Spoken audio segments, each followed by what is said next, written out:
Still Cheap Sandwiches by a left, Soleil Mio. Then Droopy's Bookham on the far side, picking up late. Cheap Sandwiches, Droopy's Bookham did a stack of running. Delanidar is trying to pick up Churchfield Sid, still there. Delanidar closing all the way. Oh, it got so tight. Dynamic Force boxing on here for Paul Hennessy. Leads by a couple from Bombay Pat. Won't be caught tonight. Dynamic Force. Bookham's diving by a length. The queuing up to challenge. Sneaks down and wears him down. And on the far side, Droopy's punch came late as well.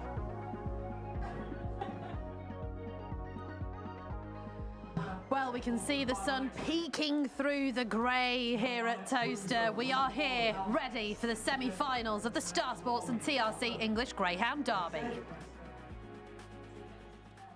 We are, of course, gone to the Dogs live, and it is a pleasure to be here live at Towcester, ready for two of the biggest races of the year. I, of course, am Danny Jackson, as always, and my co-pilot is...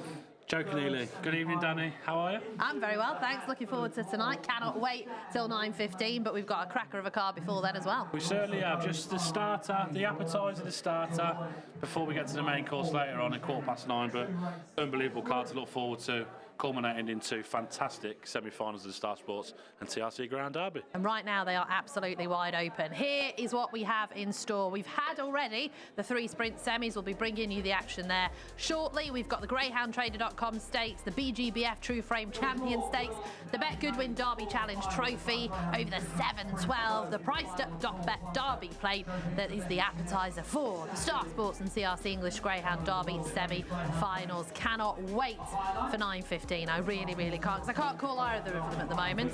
Well, I think I can, because I've napped in one of them. But anyway, here are Keneally's crackers. Yes, we've got it. We didn't have the picture earlier, so we managed to do something behind the scenes. So fair play to everyone. Yep, the nap goes in the 746, the second semi-final of the Champion Stakes, the True Frame Champion Stakes. Fabulous Livia. The next best is Race Night Mikey in our first race. 4th race of the night, but the Race Night Mikey in the first heat of the Ground Traders. Flashing Fender, Romeo Steel, Vega, Savannah Regimental, Lenny Desire, Valtashadeli, Bombay Power. Going for a Trap 5 double, Danny, in the semi-finals of the Greyhound Derby.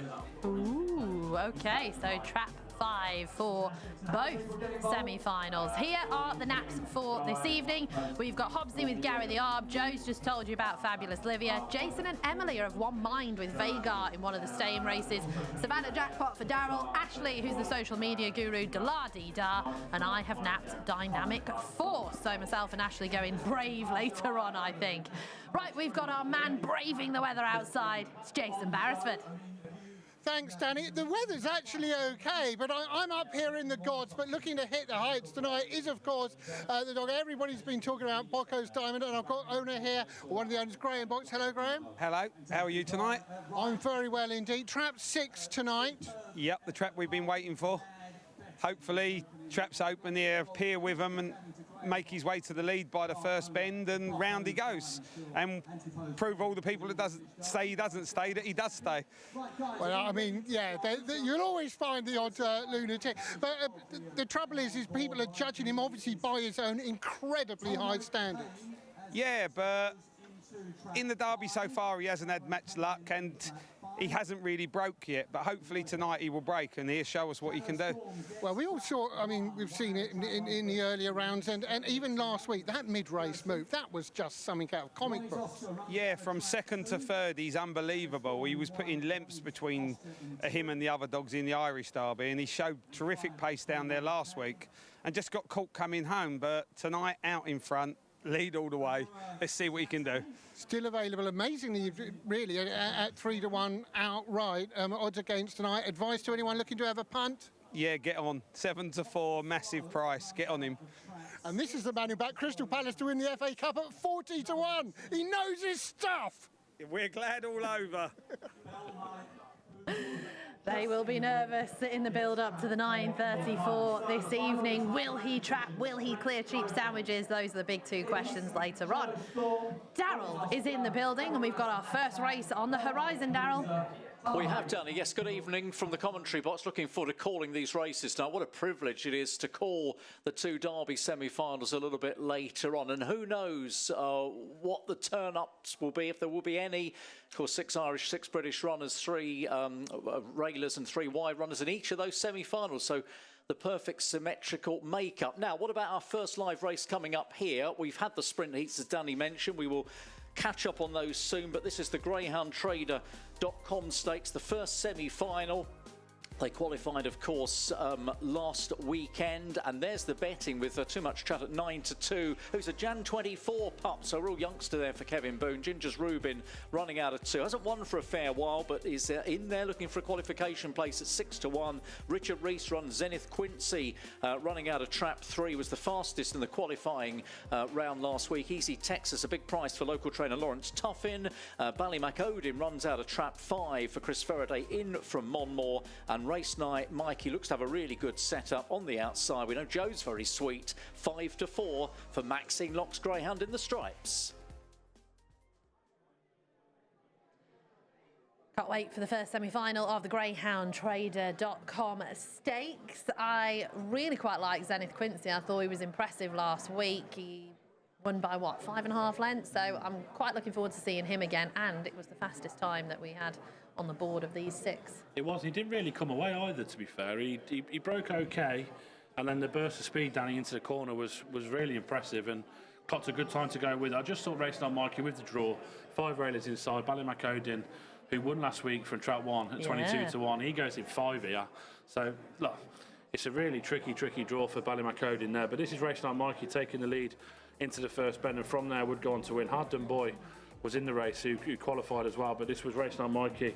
Impressive. BT's Razzle was back in second, and a really good performance from BT's Razzle in second as well. But yeah, I just thought with the draw, would I want to be on at 11-10 next best in him? Absolutely not. But it is what it is. He was much bigger today. If people are on at bigger prices today, then well done. Just sit back and enjoy now at 11-10 and just hope he wins. Fingers crossed he does win for you to get us off to a good start with Keneally's Crackers, because I know we were stuttering along in the first few rounds, Joe, but you absolutely smashed it out of the park. Kudos to you last week. Thank you very much. Yeah, we had a decent night last week, so yeah, hopefully we can continue tonight. If we do so, brilliant. If not, we'll have 12 or 10 fantastic winners on the card, and we'll see. But I just can't wait, Danny, for the semi-finals. We talk about this 6 weeks for so long, don't we? We're finally here now.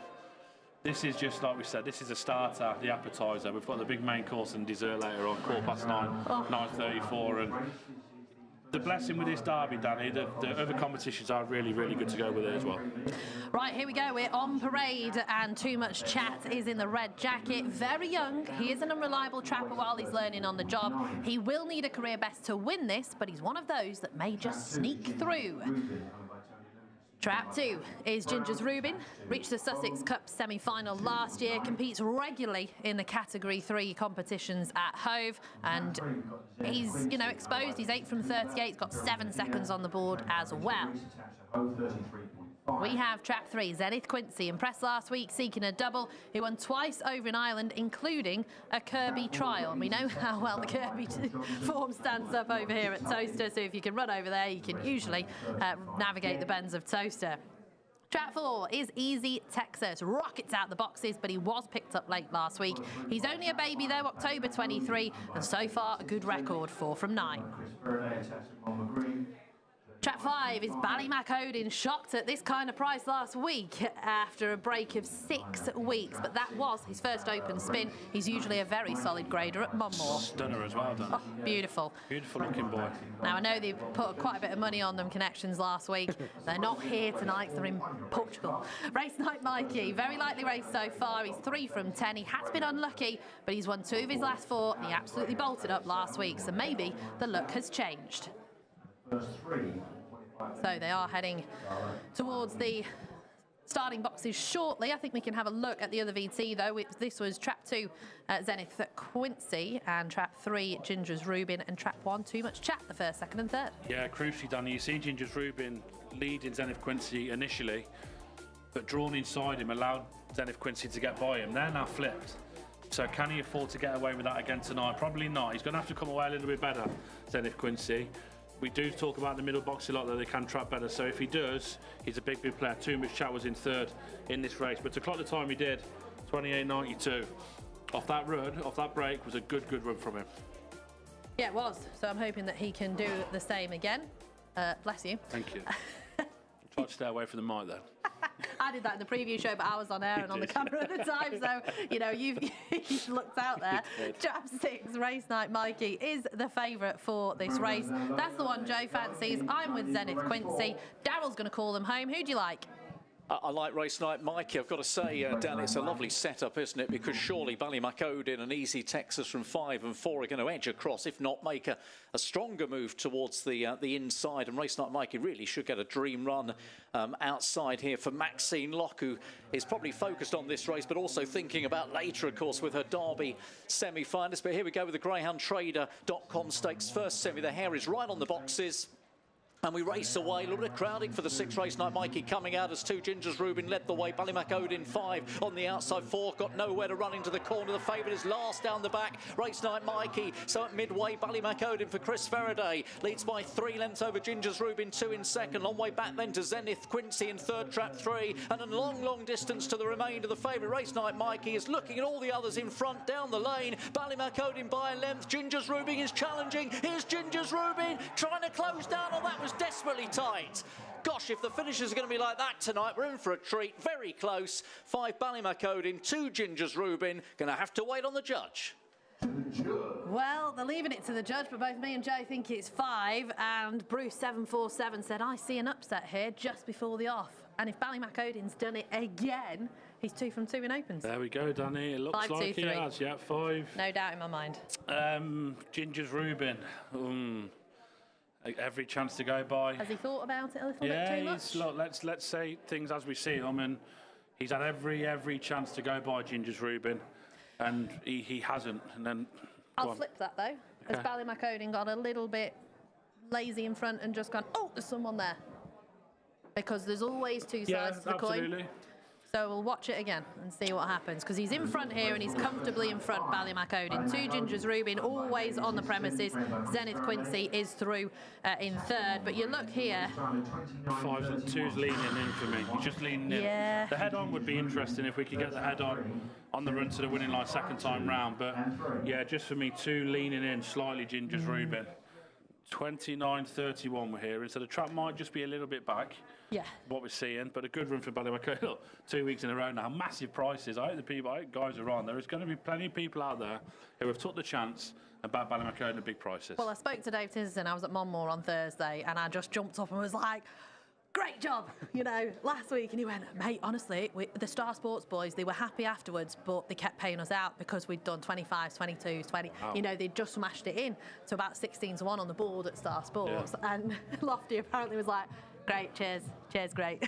So, yes, they were happy about it, but obviously they expected him to run a big race. And like I say, it was his first step up into open class last week, and what a way to do it again. Oh, brilliant. And we say, what a stunning looking dog as well. The May 23, Chris Faraday trained, and David Titterton puts a lot of money in the game, so deserves all the success, Dave Titterton. He ploughs the money in with the breeding side, etc. So fair play to him. I hope he's enjoying himself in Portugal. This is a head-on. You see, Race Night Mikey really flat. Yeah. Paul said that he got a nudge, or Darryl said something, a nudge in comment on the run, but he hasn't. He's got all the room in the world, and he hasn't raised a leg. He's found a little bit of trouble at the bend, but he was always in trouble from there, Danny. And yeah, 5 has gone round Ballymacodin. A great performance from him. But as it is with the semi-finals later on, Danny, now it's 2 semi-finals for each competition. Yep. It's all about being in the first 3. Yeah, of course So it is. Zenith Quincy's there. If he gets his draw, he's walked out tonight again. Yeah. And still been beat only 2 lengths in the end. So very fast stock. Emily, who you got? We've got Connections, Chris Faraday there, currently having their picture taken, and a couple of the owners as well. We're going to have a quick word with a few of them. Sarah, one of the owners? My husband is with his best mate Alan and my brother and Chris Ball as well. That was a great performance. When they announced him the winner, I heard the cheers go up, so very pleased. Absolutely fantastic. Well done, Oddie. Fantastic. Definitely. We'll grab a quick word with trainer Chris Faraday as well. Obviously won last week at a huge price, and he's done it again this week. Again, he's a marvel. He's really took to this track at the moment. Shown lovely pace out the boxes and just, like I say, made that bend. I was a bit disappointed that the two come back as close to it, but he kept digging in and just got it on the line. He battles really well. And I'm over the moon for the owners. They've thoroughly deserved it. They've been patient, and he's paying them back now. Certainly. I mean, a few weeks ago running in A2s, and now he's lining up in a final on Derby final night. So a really great performance and training performance as well. It is, as I say, when he come over, he was a proper puppy, not filled into himself, and he's come on slowly, and he's got there. We chucked him in the deep end in these opens, his first ever opens, and he's won his first two. On a stage like this, we're thrilled with him. Oh, absolutely thrilled. I can imagine, and he's an absolutely stunning dog as well, isn't he? He's beautiful. He could win any beauty contest, couldn't he? He's you don't normally get him pretty and good, but we've got one, so we're over the moon. Perfect. Thank you, Chris. Well done. He is an absolute stunner. Absolutely stunning dog. Ballymac Odin, 2 from 2 in open class. What a way to do it. 29-31, 33-1. Unbelievable. Trap 2 Gingers Rubin 7-1. And crucially, the third spot goes to Zenith Quincy at 2s. 3 railers through. Bet Clever, Bet Goodwin. Proud sponsors of Gone to the Dogs. Bet Goodwin, Bet Goodwin, Bet Goodwin.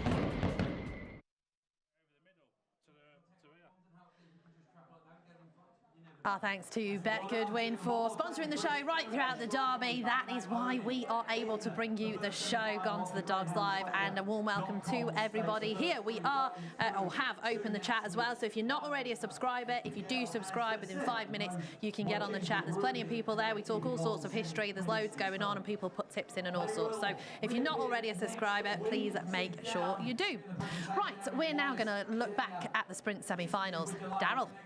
Danny, thanks very much. Yes, these took place just before we came on air. The time Greyhound Nutrition Sprint Trophy. So 3 semi-finals here, 2 qualifiers, just the 5 runners in the first semi-final, and second and third in the anti-post market lined up as market leader. Shadow Storm for Richard Rees at evens, and Broadway Murty for Sean White at 7-4. So here's what happened in semi-final number 1. Sprint race and away they went, with Shadow Storm away very quickly from Broadway Murty 2. Challenged by Robbie's Glory, trap 5 on the outside as they go around the first of the 2 bends. And into the straight already, Shadow Storm by a length 5 trying to get across. Robbie's Glory battling on for second. Avarua Zlatan's coming up on the far side. Oh, just nabbed second place in the end in front of Robbie's Glory, but a long way behind the kennel mate. It's a Richard Rees 1-2, and it's Shadow Storm who's powered away to win here for trainer Richard Rees and owner Mark White. And a good time as well. The clock is 15:35, so it gives you an idea of how the track is running. That is only 2 lengths outside the track record. 5-6 the winner, and the Reeses will be delighted. Avarua Zlatan back in the final as well. Now here's the lineup for the second semi. Swift Carlo taken out earlier in the week. Not so slow. A 4-11 favourite for Pat Janssens in 6, ahead of Rocking Taylor for Rose Draper in the 5. Second semi-final, and the hair approaching, and a good start from Ronnie's Oscar. A whopping price there for Alfie Herbert as they go to the bend. Not so slow on the outside. The 6 is challenging all the way back then to Champagne Zombie. Trap 2's moved into third down the straight. All trouble at the back of the field between 5 and 3, but Not So Slow is powering away. Not So Slow is going to win this, and doing enough for second was Ronnie's Oscar to qualify at a price ahead of 2 Champagne Zombie. So Not So Slow wins for Patrick Janssens Racing, clocking a slightly slower time. Fastest last week, 15:84. They won't worry, they're in the final, and so too are Alfie Herbert Racing Syndicate for Alfie with Ronnie's Oscar trap 4. Now, the third semi-final, a little bit more competitive here. At 7-4 the field. It's probably the weakest of the semi-finals, but those involved wouldn't be too worried about that. Nguyen Soley, the market leader in the 3. Tully Murray Kane, trap 4 at 5-2 and 4-1 bar. We're not going to show you this race because there was an incident that resulted in Tax Evader taking a tumble. However, they pulled up the hare short after the line. Ball Mullet Boozer going on to win here and making a lot of the running in 15.80 for Seamus Gorn in trap 1. Qualified with Tully Murray Kane trap 4 at 3-1. 3 was back in third, and Tax Evader eventually was able to walk off and would have gone back and be checked by the vet. But from what we could see, he looked absolutely fine after the race. He did. So that is the best news of all. And we also saw, well, Joe saw trap 3 jumping on the little white padding around the side going, Nasha, take me picture.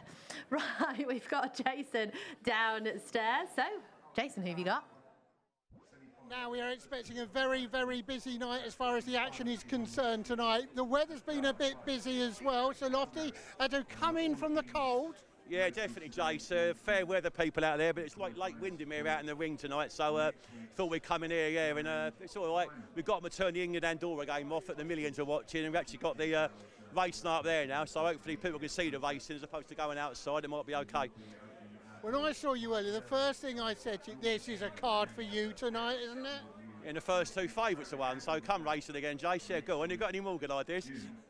No. Actually, one thing about coming racing that we should highlight, you beat the SP a couple of times on big dogs last week. Yeah, certainly the front of the market you do. I mean, like, I'm not saying some of the rags are a bit bigger, but you know, there's been lots said about the industry prices before and where they go from. But yeah, I thought, you know, top of the market, always get better prices usually. Certainly the boys on track here, you know, they're all quite competitive, and give the boys a fair crack at the whip and you can get a bet on here as well. So not just us, the other 3 lads here as well, all our decent bet. Now, I know you do fancy yourself as a bit of a Roman emperor, so give us a yay and a nay for the night. I really fancy race night Mikey in trap 6. He's got a lovely draw. I think like most people want to lay Delardi-Dar, but he's got a daft price now, to be fair. Probably say the same thing about Bocco's Diamond. He's drawn the wrong side of cheap sandwiches, so there'll be the 2 to lay in the Derby finals if we're still there and the roof don't come through. I think we're okay. Well, I hope you're going to be all right indoors. If you need a hot chocolate, you know where I am. Thanks, Joe. You're all heart, aren't you? Never said you weren't. Brilliant. Cheers, pal. Cheers, mate. Thank you. Split second, our thanks to Star Sports. Get 50% of your stake back as a free bet if your Greyhound finishes second in any Star Sports Greyhound Derby heat. So download the app, visit starsports.bet or call the number on screen. Gamble aware 18+, and our thanks to Star Sports for letting us bring you this wonderful show this evening. Definitely. Has he gone back in time? Lofty, race night Mikey. He's just trying to get one thing right tonight. Mine, he's been beat, mate. He's been beat. Yeah. Unfortunately. Yeah, so unlucky Lofty, because I was on as well. I wasn't. Right, mine's through as well. Right, we're off for semi-final number 2 shortly at 7:07. And I mean, looking at the semi-finals tonight, I'm just going to go forwards in time because in my mind, for the second semi at least, it's clear as day for me that Dynamic Force, cheap sandwiches, go slightly right into Bocco's Diamond. I don't think they're going to wipe each other out. I think there's going to be a little bit of trouble, and I think that's going to leave Dynamic Force to just go whoop. Just like that. Yep. It entirely depends on what Bocco's Diamond does. We were pleased that they were drawn in 5 and 6 when Diamond was in 5, sandwiches in 6 last time they met, and we've seen why. Yeah. Because he missed a break from 5, but he managed to stay inside cheap sandwiches and lead then. He's got to come away running because cheap sandwiches, touch wood, is a consistent breaker, and we've seen the head-on standing. He does move off from 5. He just goes to lane 6, doesn't he? Yeah. After a few yards. So that could allow Dynamic Force. You know, listening to Kevin Hennessy last night, he was saying this dog is all early speed. They were saying that he's not the dog that people think he is from the third bend coming home. They said he needs to lead to see the best out of him.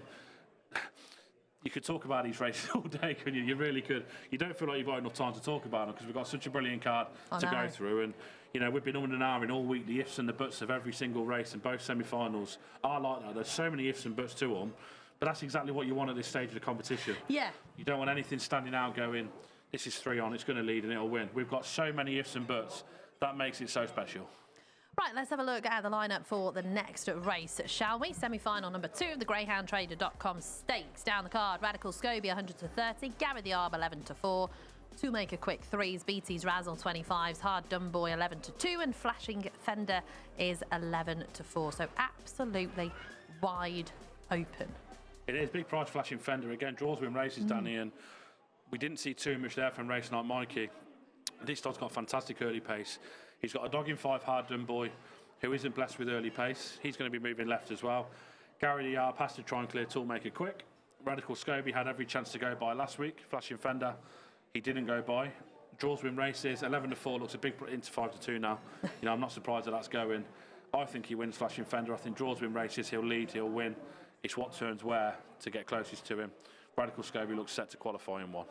I was with Radical Scobie for the win today. So I just think last week, he got a little bit of a crowd. He finished like an absolute train, didn't he? So I'm just hoping he manages to keep himself safe on the inside. I think he will. I think maybe Gary the Arb will just beat him to the punch into the first bend, and then I think he'll just slingshot around down the back, and that's that. So that was how I saw it, Radical Scobie to win tonight, but we shall see. We've got a few people on the channel that fancy, a lot of people fancy cheap sandwiches tonight. And a lot of people, or certainly the very first comment I think we had was, will the real Bocco's Diamond please stand up? Well, hopefully he will and get out and maybe break the split of 391 that was set by Ballinabola Joe in round 1. Now, they are coming out onto parade for our second semi-final. Can't believe we've already had one race on the show. This is the second semi coming your way. We are over 500 metres, of course, £300 to the wither. And the Bet Goodwin jackets as well are on. Our thanks, of course, to Bet Goodwin for bringing you the show this evening. So they're coming out. The weather, thankfully, has dried up, because I tell you, it was torrential rain when we turned up earlier on. I've been driving through what felt like a hurricane. It was awful. So thankfully, it has dried up, and hopefully the track will just kind of settle itself now as well, because I think we could have had some, not funny results, but funny times and whatever with all the rain that was going to potentially hit us. Right, here we go. Trap 1, Radical Scobie did run well in all the rounds of the Golden Jacket, so we know he stays. He's had 3 wins in Ireland, and he was only just denied when troubled last week. So hopefully, for me, I hope he gets up this time. Trap 2, Gary the Arb. Champion Stakes 5th. He was a Winter Derby. My screen's just gone off. Winter Derby 2nd, 4-time Cat 1 semi-finalist, and he ran on well to go down in a picture last week. Won this last year. And he did win this last year. Toolmaker Quick in Trap 3, Northern Puppy Derby semi-finalist. He's just one of those that generally finds trouble. He did, however, run well to qualify in 3rd last week, again, after trouble on the 1st and 2nd bends. Trap 4 is the only bitch in the field, BT's Razzle. Led for a fairway last week. She's a solid grader at Monmore, but she's still a maiden in opens. But don't let that put you off. We just saw what Ballymacodin can do. Trap 5, Hard Done Boy, great name.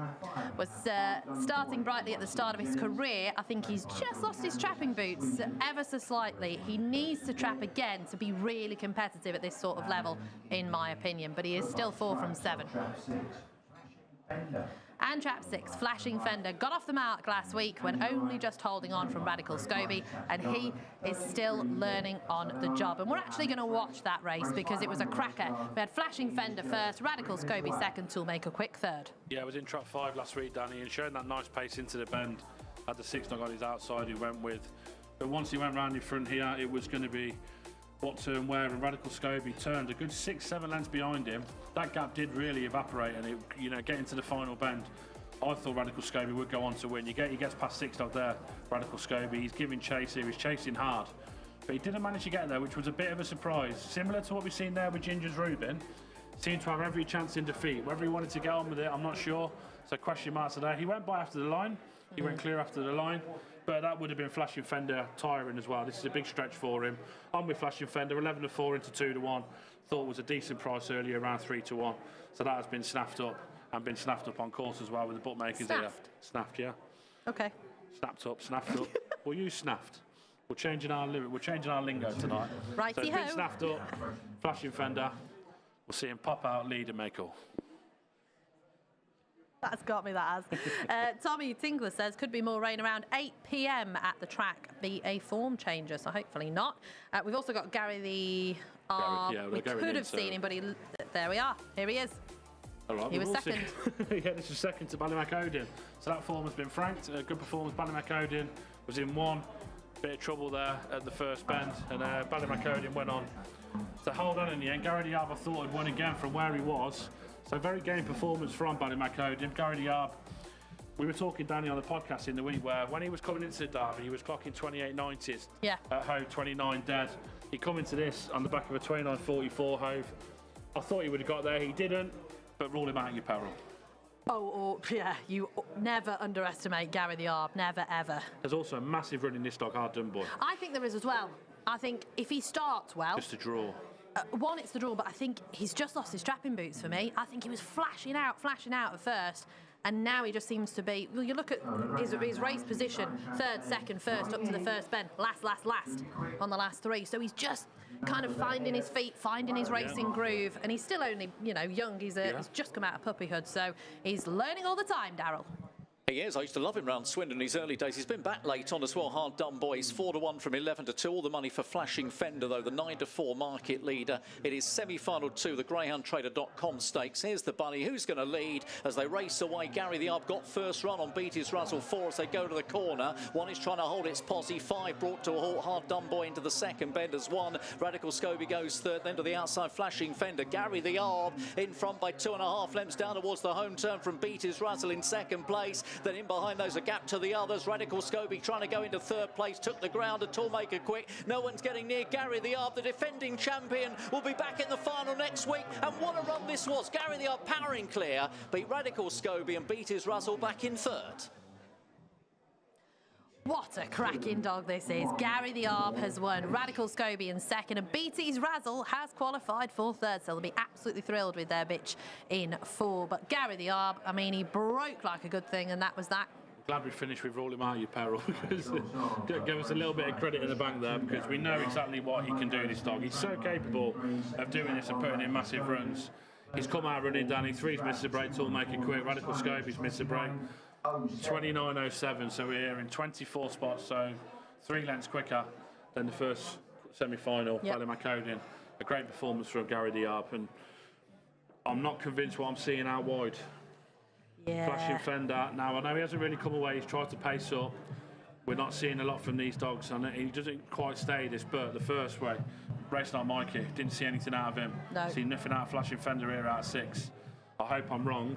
I hope we've got a level playing field. Because not so slow in the sprint, he's managed to come away, and he's on the outside. I know it's different, but he's still, on the outside of the track. So we'll see. We're going to have to wait and see how it all plays out, because you might be right. It might just be it's a little bit more sticky on the outside because of the weather that we've had. It's been not great. Geraldine says, loving the channel, guys. Came here after watching Ryan Keneally. I trust Joe's picks more, though. Thank you. Not tonight, though. No. No. Keneally's crackers going to calamities at the moment, Thank you, but Danny. there is time. Thank you. Right, here's the head on. Oh, everybody's behaving themselves. Yeah, 5 Hard Done Boys kept a straight line to the bend as well, and I know I was in trouble with Flashing Fender. That's the anti-post ticket out of the window. I know I was in trouble at the bend. Once he hadn't led or turned even second, we were in big trouble, and yeah, that's the case, and we're going to see the replay again. Now, Gary the Arb just comes out running. He really does. Yeah. And same with Beat His Razzle. Ran a brilliant race to qualify for Mr. MBT and Kim Billingham as well. A great performance in second. Really good to see. Big price. What you've missed at the first couple of, first bend is 6 and 5 coming together. Flashing Fender and Hard Done Boy, and then Hard Done Boy and Toolmaker Quick have also had a slight crowd as well, and then they've crowded again here. So 2, Gary the Arb was always away and gone. It then was just a fight for the places, and Radical Scobie does what he does best and stays, because he's really probably a 6-bend dog. Yeah, he's a 28.80 dog, Gary the Arb, when he gets it right. Oh, yeah. Isn't he? So, yeah, you say it probably is on the slow side tonight. But we'll see. We have to look. We'll give it the benefit of the doubt.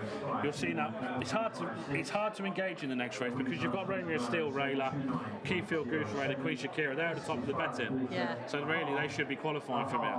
It's when you get to your likes of Lenny's Desire, the staying races, Deadly Disco, who plows through the going, as we know. That's when we'll get more of an idea of what's going on. Right, there is Gary the Arb heading back to the podium. He knows where podiums are. He's been in plenty of finals. He's won plenty of races, and he won this race last year. So is it written in the stars? We will wait and see, because of course it'll be on the card next week. And he's back to try and defend his crown. I can't believe it. I can't believe it's next week. These 5 weeks have gone ridiculously quickly. There he is, gorgeous boy. Gorgeous brindle as well. He's just stunner. Absolute stunner. So a joy to own. And he knows what he's doing. He knew exactly what he was doing. Right, pick me up now. Ready. Then we'll get the draws done as well tonight, so we'll try and get everyone the draws. We'll try and get them graphicked up. Ashley is working. I can see his finger going away on his phone behind us. So we've got the sprint final draw. We'll bring them all. We'll bring them all when they're done. But let's go and join Emily, shall we? Thank you, Joe. Really, really impressive run by Gary the Arb. We're going to speak to Gary Whittington, of course, partner to trainer Belinda Green. Gary, very impressive away and gone, and once in front, he wasn't going to get picked up. Yeah, it's nice to see him do it a simple way for once in his career. He's had a rough campaign so far this year, so it's nice to see him get a clear run and actually win a race. He ran well at Monmore behind, obviously, your dad's dog that, well, it was an impressive win that night. And we gave him a little rest before the Derby, and he's just been picking up niggle after niggle, so he also got knocked out in the first round and went lame. And then he ran last week, was his first run for a month, so hopefully he can come a bit forward from that. He should go a bit quick on the clock next time if he gets a clear run again.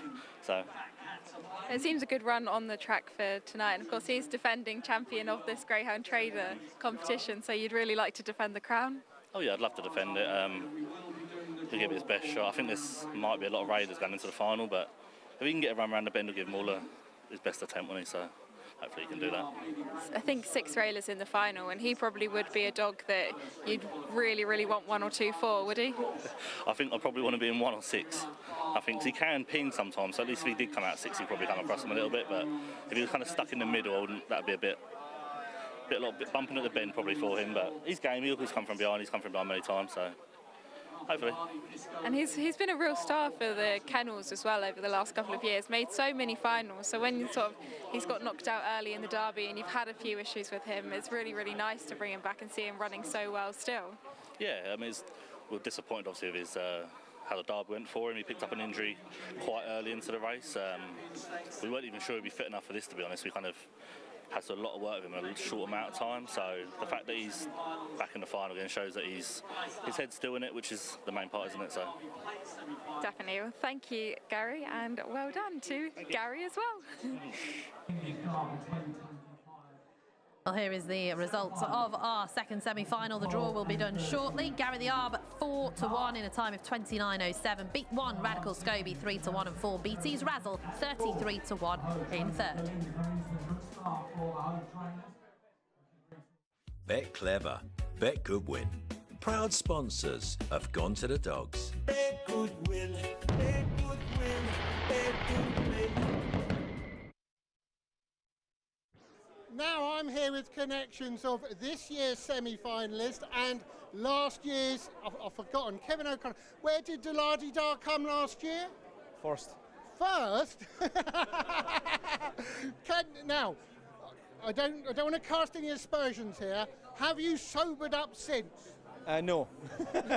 No, it was a heavy couple of weeks now, in fairness. So all going well to be a few more heavy weeks now in the next few weeks, if things go to plan.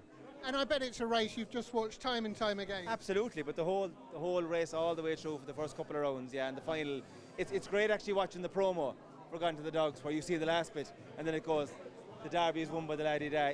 It's a great exit for us and a good interest to get it going again for this year. Oh, fantastic. And very, very quickly before I move on, not the whole story, Delardy-Da is?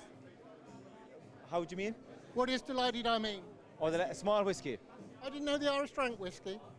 With an E. John, if you don't mind, Kevin. John, I mean, as I just touched on with Kevin, to be back here after last year, you know, miracles can happen twice. Lightning can strike twice. Maybe it can. Who knows? We're hopeful. And it must have been such a bonding experience last year, and then to have it happen again. Sure, we had a fantastic time. It was an unbelievable experience. And obviously with the right man, Liam's such a consummate pro. Master trainer, you couldn't be with a better man. Okay, thanks. Talking about good men, I like this man, Steve. We were chatting a little bit about rugby. No relation. No relation. How do you see the race going tonight, Steve? I'm fairly confident that he'll qualify. I don't really win, but I'm fairly confident he'll qualify now. I'm hoping, and I'm hoping Cork will beat Limerick in the Munster final at home as well. So that's very important as well for me, as these guys are all from Limerick and I'm from Cork. So I'm hoping Cork can beat Limerick tonight as well. Well, we were all hoping that. We know that. Now, I'm going to leave the best to last here, so I'm going to come to Pat first of all. Pat, the great thing is this is all part of it, isn't it? Waiting for the race. Absolutely, absolutely. Incredible journey. Now, do promise me, Pat, you will have a drink beforehand, won't you? Calm your nerves. We've had a few already and we'll have a few more.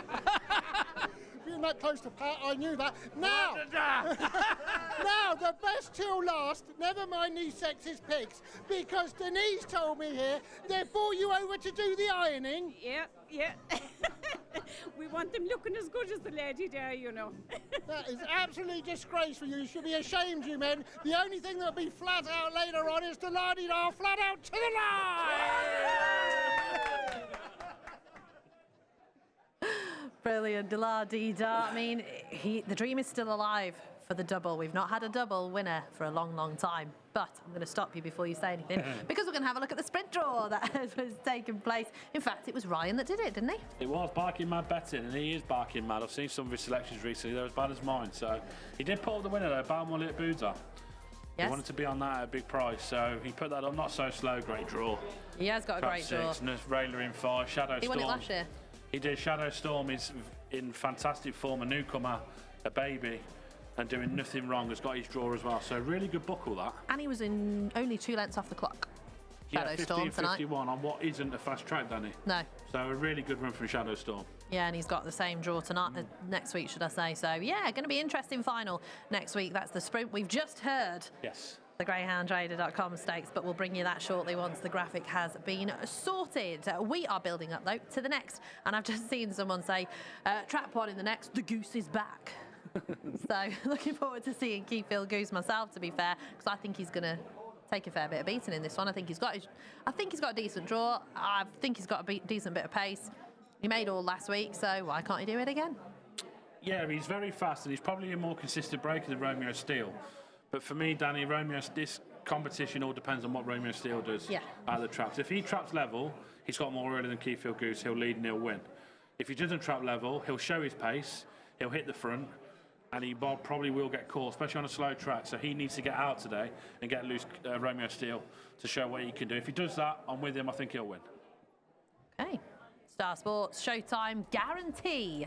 We guarantee to lay any dog to win $5 on the show in any Star Sports Greyhound Derby heat. Download the app, visit starsports.bet, or call the number on screen. Gamble aware and 18 plus, please, with Star Sports, our sponsors this evening of Gone to the Dogs Live. Welcome along if you have just joined us. I know there's plenty of you watching, so thank you for your support. If you haven't already subscribed to the channel, please make sure you do so. I wasn't a subscriber to my own channel earlier tonight, and I now am, so we're sorted out. We've got one more this evening. Joey, you a subscriber? No, I unsubscribed. What, because you didn't want to look at you anymore? Right, we're going to have a look at the lineup with Daryl. Thank you, Danny. Yes, it's the first semi-final of the BGBF True Frame Champions Stakes. The 2 anti-post favourites in this first semi-final, Keyfield Goose and Romeo Steele. Queen Shakira, I think, is third favourite, so really interesting first semi. They're the market leaders as expected. Keyfield Goose on the inside was, of course, a heat winner last week. A great record round here. Aero Boris in trap 2 will be a big price for Richie Tabiner. Queen Shakira running out of 3 will probably take a step to her left. Romeo Steele's got that consistency in the early pace department. In 4 at 5-4, 1 place inside his brother, Romeo Jackson. A big price for Tom Hilbron at 20s, and Sign It Morgan's got a lovely draw, I think, on the outside for Heather Dimmock at 8-1.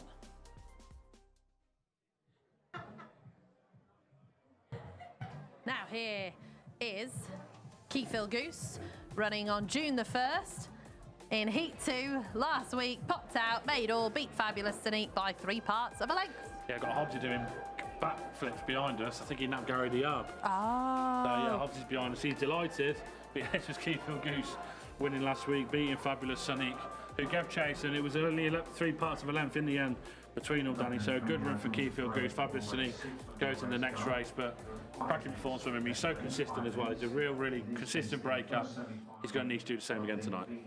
Now they are coming out onto the track. Plenty of people saying, please speak about Trap 3, Queen Shakira. We've not mentioned her yet. She's a 4-time Cat 1 finalist and unlucky, in my opinion, not to actually have her own crown yet. She sits handy. She'll finish like a train. Plenty of people saying she might be the silent danger. She's the one to be on. So good luck if you have backed Queen Shakira. 3-1 she is for this race as they just come out on parade for the BGBF True Frame Champion Stakes first semi-final.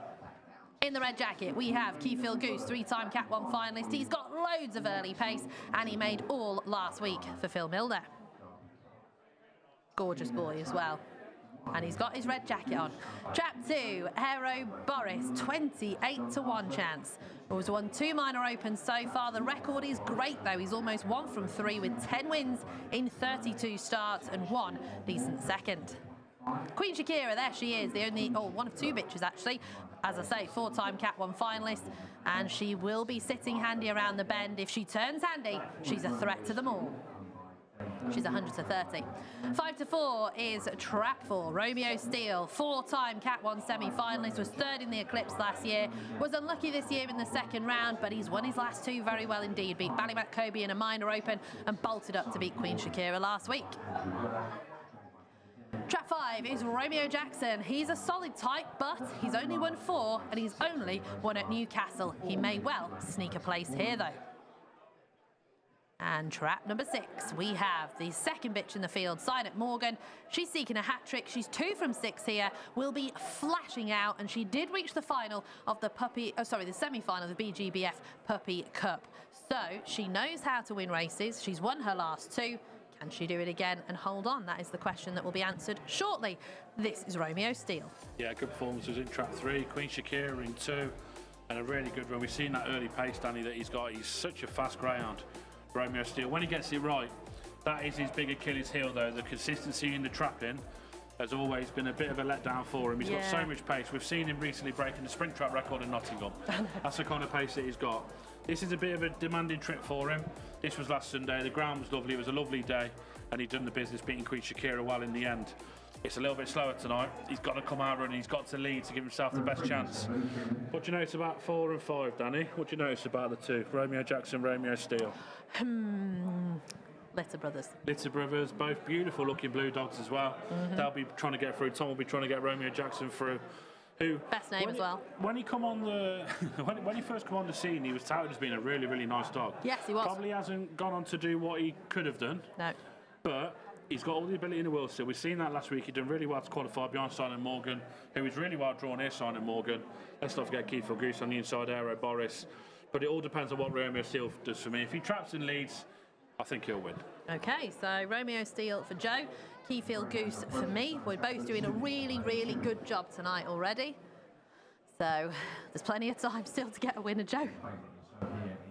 Just hearing Central Park has been abandoned due to heavy rain this evening. So at the moment, touch wood, touch all the wood, everyone, because we are getting away with it at Toaster Racecourse. We had the deluge earlier on. It looks, as we're looking out now, we're in the restaurant and we can see over the racecourse and it's looking pretty clear. There's a few dark clouds about, but it is looking pretty clear. So fingers crossed, Daryl. I mean, it won't matter to us because we're in the drive, but fingers crossed it stays away. Well, we hope so. That's really disappointing news from Central Park, but obviously, you know, with safety of greyhounds in mind. But of course, the Art Kent Silver Salver heats were due to be staged tonight, so I dare say that'll be knocked back a few days and hopefully staged the early part of next week. Right, they're going in here. Can't believe the price of Signet Morgan. I'm hoping that, as Joe was saying earlier, that it's, you know, the outside is able to run this evening. 8-1 anyway. Very tempted by that price, but 2-1 Keyfield Goose in behind the heavy-backed favourite Romeo Steele, one of the best-backed greyhounds of the day. I would suggest that Toaster, perhaps with a fabulous Sonic who runs a bit later. Here is the bunny, though, for semi-final number 1.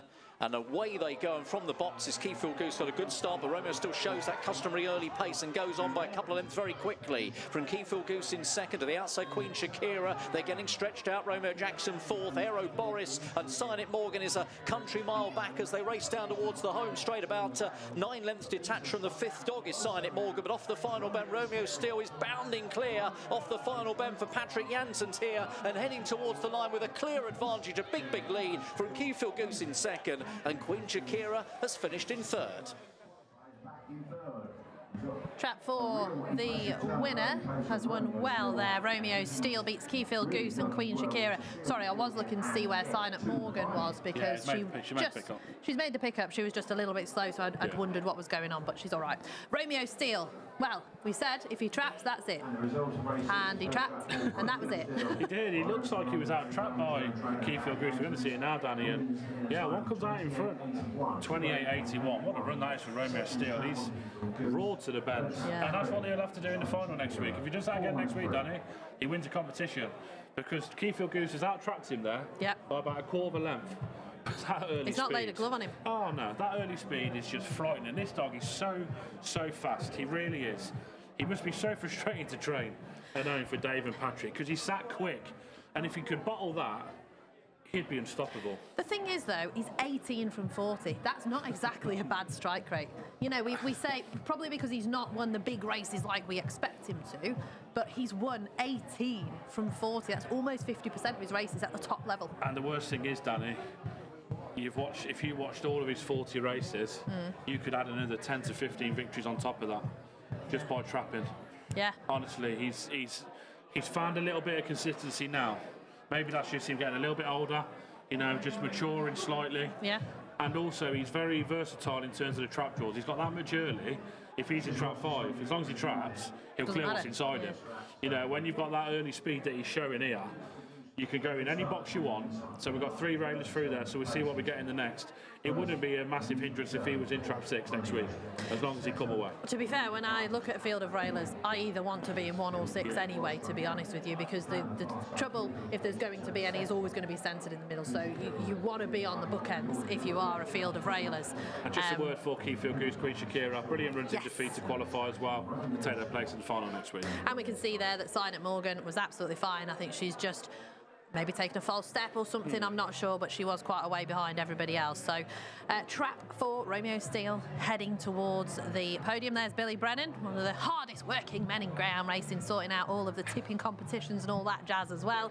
And he's doing the Star Sports stuff on Twitter, X, sorry. I always call it Twitter, X. It is. The Twitter space or whatever. Yeah. Plenty of people have been on trap 4. Andy, if trap 4 wins, stake is on. We've already had cigars out for the last race, so everyone's having a good night tonight, it seems, on a couple of good winners, and people happy that Queen Shakira has at least got through to the second. Well, the third round, isn't it? The final next week. Hotting up is the 14th of June. So they are just heading towards the podium. Emily, I can see with her red microphone, is waiting for us. She will be interviewing connections shortly. And there, Romeo Steele with his coat on because it's a little bit chilly. You've just well, Hobbs has just opened the door on us. It's not warm. You're all right. I'm not. This. I hated last week. It was like a sweatbox here last week. It was horrible. A lot nicer tonight, Danny. He's a gorgeous boy, isn't he, as well? Absolute stunner. So they are just giving him all the love, getting all the pictures. Jim Tate, of course, being busy as well. He's been taking pictures in the restaurant earlier on, getting a few like crowd shots and atmospherical whatevers in the photography world. I can't even take a selfie, never mind it, you know. Oh, you can. Oh, you can take a selfie. I can't take a good selfie. Let's rephrase that. You're right. No, really, really can't. Right, I think Emily is ready for us. Thank you, Danny. Yes, I am ready. Hobbsy's talking to Patrick, but we'll have a quick word with Ria. Very impressive win, out and gone once he was in front. Sort of maybe in the Derby class he was struggling to get home a tiny bit, but in the last 2 weeks he's absolutely flying. Yeah, no, he is, and you know, he's the sort of dog that needs to be out and gone. 500 is a little bit too far for him, so we had to be in front at the turn, and his pace is just to die for down the back, so that's what just got him home. Yeah, I think he's done about a 28.80 run, which is by far the fastest tonight. Quite good on the track, so very pleasing with that as well. Yeah, definitely. 28.80 is sort of around his time, so got to be chuffed with that. But again, he needs to be off the front.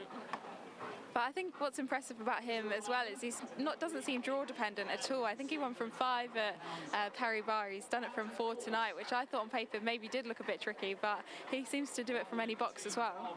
No, he's definitely not as draw dependent as other dogs that we have. He does seem to break a bit better from the middle, so it might have helped him slightly, but yeah, I wouldn't be worried about a trap 4 again anyway.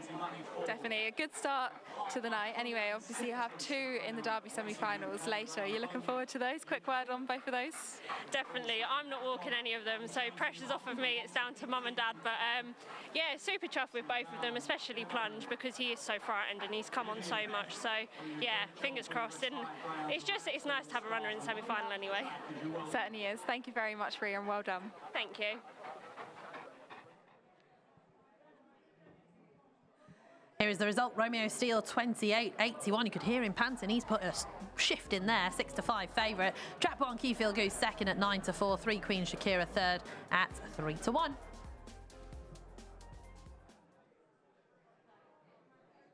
Bet Goodwin, proud sponsors of Gone to the Dogs.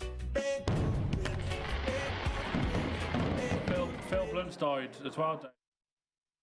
Now I'm very pleased to say I'm back in the fan cave. Tremendous success last week. It'll be a great success this week as well. And I'm with a man that I've screamed. He doesn't even know I was such a fan. I was screaming at Plumpton. Ride and Matty, ride and Matty. Matty Batchelor, hello. How are you? All good?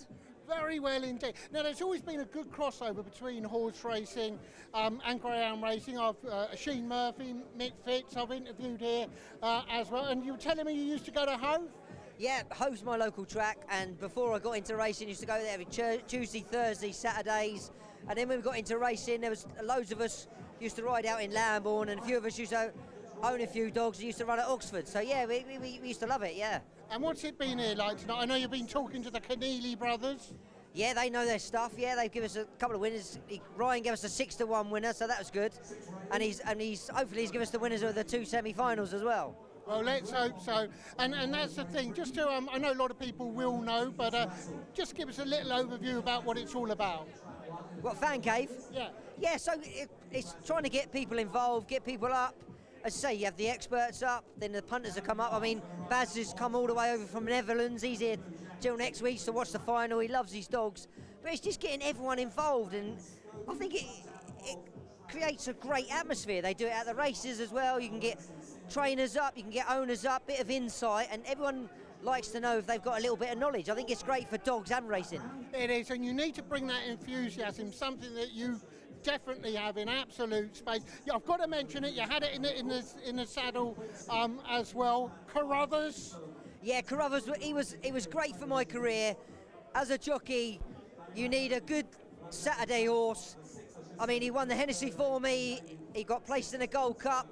He won a couple of Grade 2s. And then, of course, I was associated with his half-brother, Coney Gree, who went on to win the Gold Cup. But as a jockey, you need them big horses to go to your Saturday meetings and ride on a big stage. And it's nice you go back to Cheltenham's, and it's nice to be, when you finish retired racing, it's nice to get recognised for your achievements. It's great. I love it. Anyone who doesn't know, look back at that Whitbread win, because you had to get him to the front, didn't you? And he was slowly away. Yes, he always he had to run from the front. He always used to be a bit claustrophobic. And the Hennessy, for a 3-mile race, you go quick because everyone wants a good position.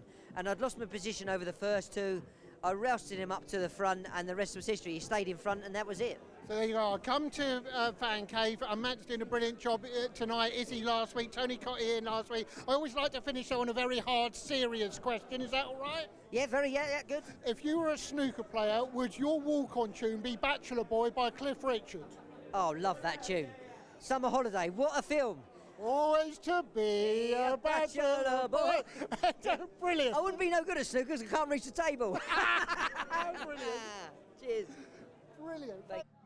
Our thanks to Fan Cave, our thanks to Star Sports, though, for bringing you the show this evening. Make sure you download the app, search Star Sports in the App Store or Star Sports Bet on Google Play. All the sports, all the action, all the odds, but it is gamble aware and 18+. Right, we are back with Jason. He's been a busy boy. I'm very pleased to say I'm here with the main man, Kevin Boothby. Hello, Kevin. Hello, Jason. Now, do you know, I was joking to your mum just now. I said, I'm not going to do another interview out on that balcony because I always get the impression that you're going to throw me off it at any set. The thought has crossed my mind probably about 28 times now, to be fair, over the years. But yeah, so far, so you've been safe. I did well to find you. You're very well camouflaged there. Now, Exactly, got blending with the furniture. True Frame Champion Stakes, second semi-final, Savannah Control, very impressive last time. Yeah, delighted with him, mate. We got him a few months ago and he won the British Spread at Nottingham. Since then, he hasn't been able to win, and he's come back to form quite nicely last week. So yeah, we're very hopeful for a good run tonight, and hopefully we can, it's all about qualifying, Jason. So he would be a player for first three for me. Now, Bet Goodwin Derby Challenge Trophy, 3 in the same race, Savannah Jackpot, Savannah Regimental and Savannah Ginger. With all respect to Ginger, the other two, very much the big two and very much differing styles. Yeah, they are big two, but I mean, like Ginger, I don't think she ran there in Destiny 4.5 lengths at Monmouth. And then she cut her foot to pull out a semi-final of the Golden Jacket. I think she's a bitch progressing, and I think she'll turn up to be like a marathon bitch.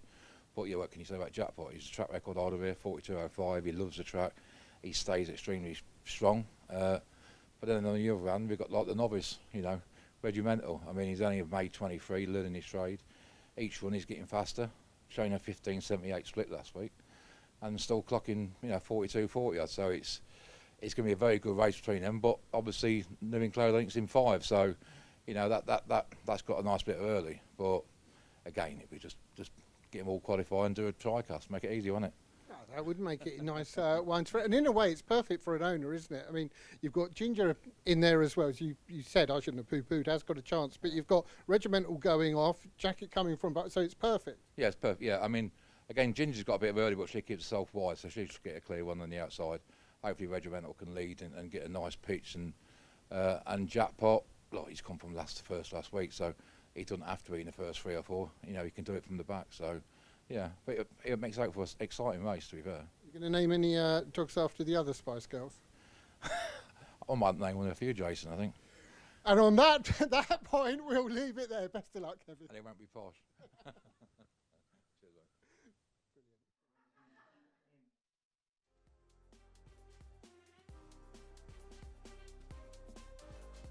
Let's have a look at the 746 runners in second semi-final of the BGBF True Frame Champion Stakes. A couple of outsiders on the inside. Trapstar Blues probably going to edge away from Trap 1, you'd think, at 14's Fabulous Trick in the 2. One of the Lawrence Tuffin duo here. He's also got Fabulous Livia, who has been very well back during the course of the day. Joe, of course, Nap selection, isn't it? Fabulous Sonic runs out of 4 for Mark Wallace. In 5 is Savannah Control for Diane Henry, who's probably going to come in a little bit, which could mean Spirit and Zealous has got a nice draw outside. Maybe a bit more luck this time for Heather Dimmock.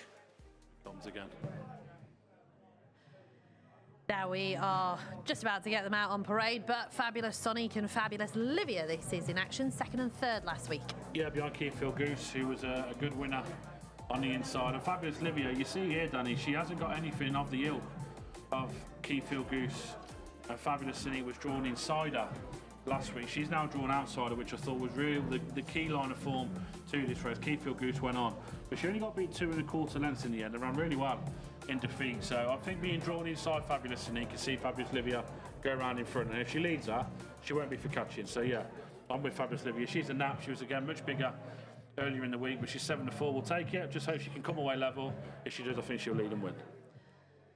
I have a feeling that was Chris going, no parading. Yeah. No parading, because the weather has taken a little bit of a turn, Joe. It has. It's hammering down with rain outside. So much for us saying that the bright spell was coming. Yeah, that didn't last long. It's now gloomy as anything and hammering down with rain. So, yeah, right thing to do. I doubt we'll see a parade here. The dogs will go straight to the boxes, get them in and get them out of the wet. Indeed. So we're going to have a look at Savannah Control in action. Finishing 1st, beat Fabulous Trick, and Spirit and Zealous was 3rd. Very impressive. Went for trap 4, goes for trap 5 tonight. And was the winner of the British Breeders at Nottingham, beating Romeo Command, beating Romeo Empire, and beating Keyfield, Acom Felix. Who was on about a 10-timer, 11-timer at the time. Going into the race. He was on a 10-timer. Yeah, because he was unbelievable what he was doing. But this dog at 22 to 1, I believe. Kevin did have a few quid on. We know he did. He told me he did. At that price, great performance from him. He hadn't had him long from Dave Firminger and Patrick Janssen, so a good way to start ownership with Savannah Control by winning that big competition. He's got a good draw here because Fabulous City will be moving in from 4. We know that. He's got to come away as he did and get a clear run there. If he does that, he's a big player, but I just think Fabulous Livia can lead and make call. Okay, just clearing up a little thing on the live chat as well. Rose Draper took over the licence in January from her dad, who turned around Christmas and went, I'm going to retire, it's yours now, send the paperwork in. So there you go.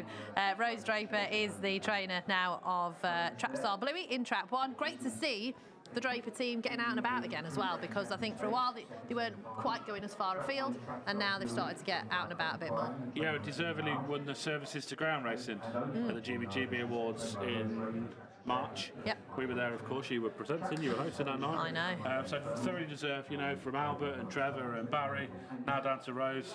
Let's not forget all the family who joined in as well, and you know, it's a massive team effort. All these families who all work together, they'll say it's such a big team effort.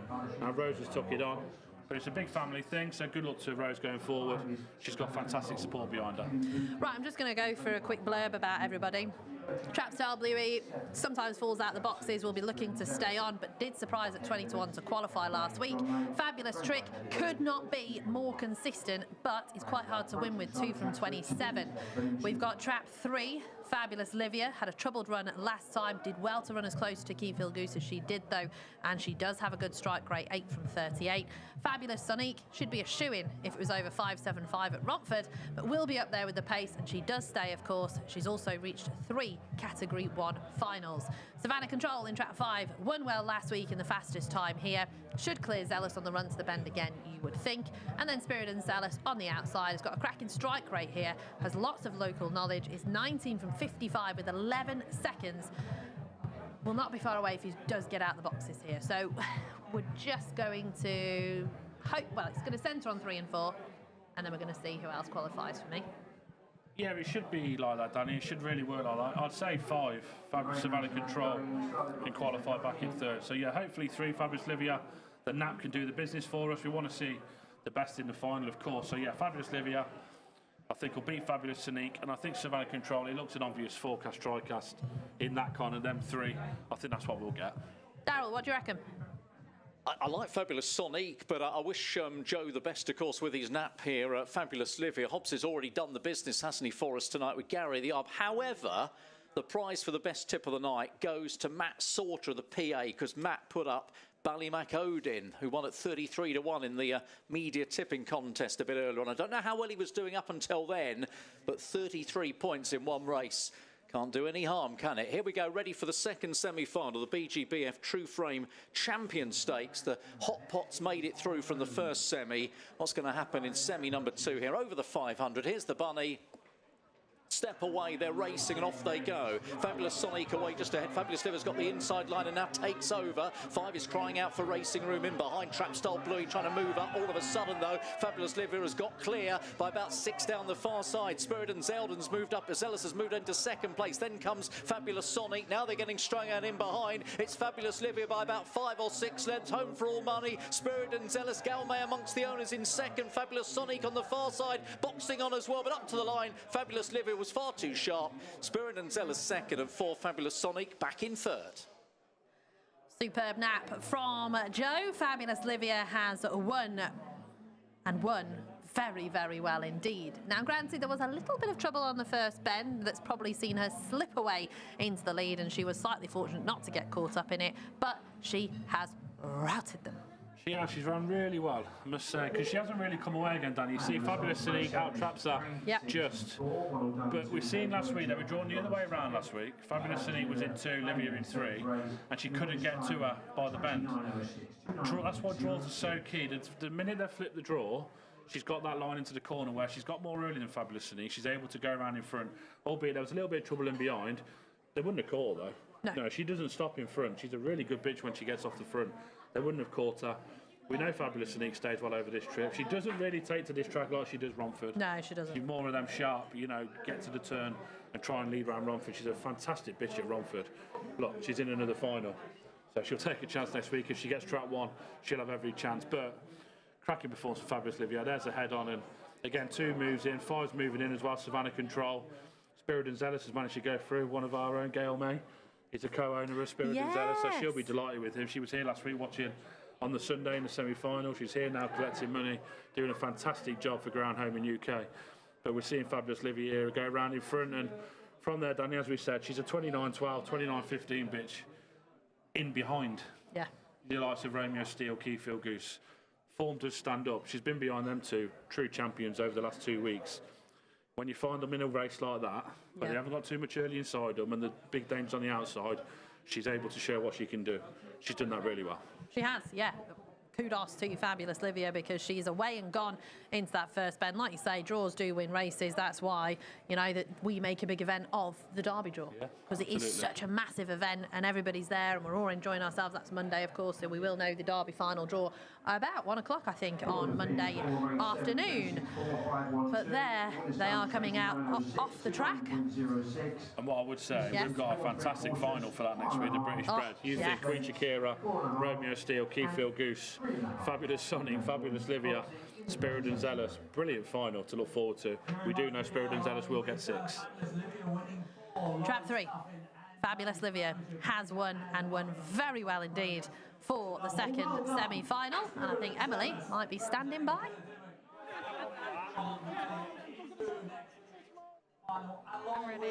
So Fabulous Livia is on the podium and Emily is ready.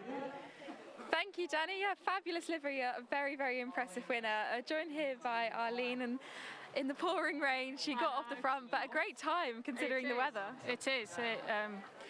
Since she had a season this year, she's been really on fire. So, you know, they were winning sprints when they were only like 5 or 6 weeks out of season. So, you know, you can't say much more, can you? Definitely not. Got off the front over 500, and she wasn't stopping at any point in that race, was she? No. I mean, there's 1 or 2 dogs that stay well in there, and, you know, she's out and gone. So it's the best place to be, isn't it? In front. It is, and now you're lining up in a final on Derby final night, so that's exciting for the kennel.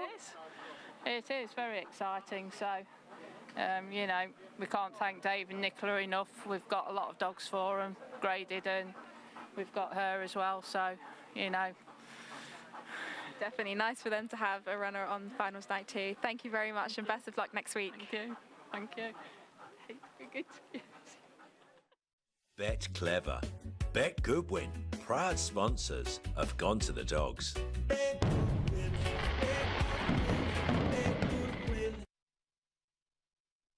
I've not got the result confirmed yet. So this is the GreyhoundTrader.com Stakes final draw for next week. Don't forget, we had 6 railers. So 1 BT's Razzle, 2 Gary the Arb, 3 Radical Scobie, 4 Ginger's Rubin, 5 Zenith Quincy, 6 Ballymac Odin. I said to you before, where you want to be is off the bookends. Ballymac Odin. Is he going to be double figures? Is he going to do it again? He'll probably be double figures. There's a massive run in Zenith Quincy. Yeah. And I just agree. being maybe drawn a little bit further out might help him break. So he might be a decent price. I'll be with him. Okay. Without looking at it properly, of course. Yeah, we have just had that. That's our very first opinion on, you know, we heard week. it actually. Yeah. We do have a little bit of sad news though. We do. Phil Blunt has sadly passed away. A trainer, fantastic trainer at Perry Bar, and his daughter now, Emily Blunt, has the licence with Julie as well. And very sad news that we have just received, that Phil has sadly passed away. Trainer at Perry Bar, he was at Coventry, he was at Henlow. Known Phil for many years, and a really, really nice bloke, a really top guy. And from everyone at Gone to Dogs, we send our deepest condolences to Phil's family, Emily, Julie, all his family and friends, and everyone in the groundwork, because when this happens, Danny, it does hit people. You know, there'll be people really close to Phil in the sport, and from everyone here at Gone to Dogs, we do send our deepest condolences to Phil's family and friends, and may he rest in peace. Right, we have got our next couple of semi-finals. They will be coming up shortly, as we are going to be off to the 712 metres. I can't wait for those. But first up, we've got Jason. Now, some sacrifices are a lot bigger than others. I'm with a man now, legend of the game, who's actually given up a hot meal to talk to me, Mr. Paul Hennessy. Actually, of course, the pleasure is all mine, Jason. The pleasure is all mine, as always. Well, the pleasure was all ours last week. We'll kick off with Lenny's to Dyer, semi-final of the plate, track record holder. Yeah, well, look at it. He only won by 2.5 lengths, so he'll have to do everything right again tonight. You know yourself. And he's in great form. He's very well, and he should come forward now. It's a funny thing to say, but he should improve, you know, for the run. And but as I say, like, there isn't much room for error, and hopefully he's in great form. He's well drawn. You know what I mean? There's no reason, but yeah, he's in great shape, great form. And obviously having table toppers in 5, you mentioned the draw. He's got obviously his box as well, but it has worked out well. Yeah, look, to be honest with you, I you know, draws and that are fine for discussion topics, but as a trainer it makes no difference, you know, because you've got to prepare your own dog to the best you can have him, and that's why trap draws don't really make that much difference to me, you know. As I said, they're great discussion topics, but for a trainer his job is to have his animal in tip-top shape, and look, we're doing the best we can and he's in good form, you know. And he's one of those greyhounds who, first time you see him, he catches the eye. You know what I mean? He's got that little bit of X factor about him. He is, yeah. No, he's a smashing little dog. He's not a big dog, but he has a lot of ability, you know, and his homework, he's been good since we got him, you know what I mean? I brought him off the Kennedys after his first race in Kilkenny, and he has progressed and progressed. Now, he was unlucky here in the real derby. He won his first round 28-58, down to the bend the next night, and he got taken wide, and that happens. But anyway, we just left it be and came back for the plate, and you know what I mean, he's progressing. He needs match practice, and all this will stand to him for experience, you know. He's a fast dog. Now, moving on to the Derby semi-final, dynamic force. Do you know, everyone does this, but I'm going to do it anyway. This is a man who knows how to win a Derby. Yeah, look at stop. I mean, you just have to have the right dog at the right time, and thank God on occasions it has happened. We've lost a lot of them too, mind. And look at it, it's a brilliant semi-final. There's absolutely no margin for error at all. Even if every dog does everything right, it's still a hugely competitive race. And all I can tell you again, our dog is in great shape. He's in very good form. He's coming forward lovely. All his racing this year has been in this competition. So, like, you know, hopefully he should come forward as the competition progresses. But look, it's a humdinger of a semi-final. It really, really is. Great dogs in there. And best of luck whoever comes over it, but spaces will be at a premium going around the first 2 bends. Just one thing, I said we had a preview show earlier, and I said if you took away the names and you just looked at the bare form, I think he'd be favourite coming into this race. Yeah, well, you see, look, the 2 dogs outside us have huge reputations. They were first and second in an Irish Derby while we were running in a graded event in Cork at the time. And that's the way it should be. You know, they are higher profile dogs than him. But he has come forward in this competition, and look, it's a level playing field now, and it's all to play for. Paul, you're an absolute superstar. I can never help but smile whenever I look at Paul. Best Same here. Same here, Jason. Well done. Thank you very much. God bless you. Brilliant. Thank you so much. Not at all. Brilliant. Thank you. Great to hear from Paul Hennessy as we give you the results of semi-final number 2.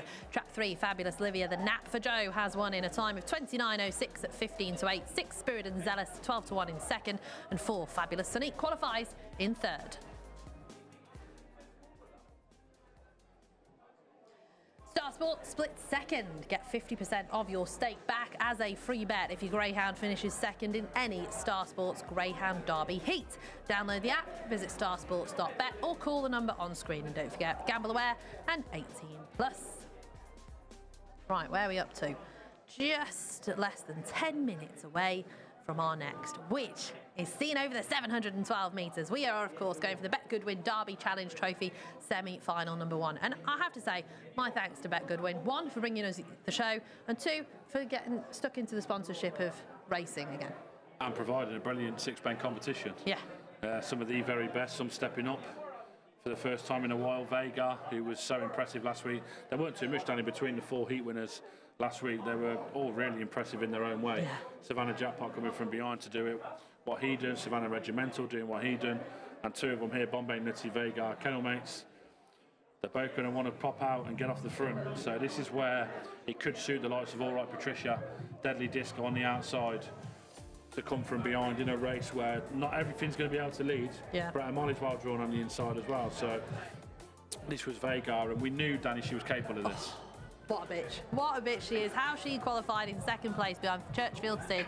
I've watched it time and time and time again. One of your favourite It's one of my favourite races of this year, and I still can't see how she came second.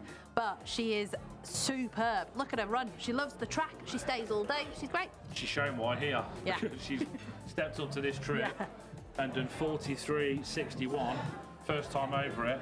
We said, Danny, that I thought she would have come into the Derby winning the Hunt Cup if she would have stayed fit. She had an injury before the semi-final. She could be absolutely anything going forward over sixpence. She looks a real superstar in the making, and that was a superstar run. I can't wait to see her again. She is one of my best bets of the night, and I've put some money on it as well, which is not usually what I do, or at least don't put a lot of money on, but I have put a whole £8.13. Right, Vega is coming up next in the first semi-final of the Challenge Trophy. We also have Bombay Nutty that we can have a look at in action as well. This was a cracking run, beating Savannah Ginger. He was in box 4 here. He manages to get to the bend in front, and that was that from there. Yeah, plugged on well, Savannah Ginger, and Banker Granda was back in third, who qualified for track 5 as well. So yeah, plugged on well, Savannah Ginger, but Bombay Nutty, he's always been a nearly dog. Yeah.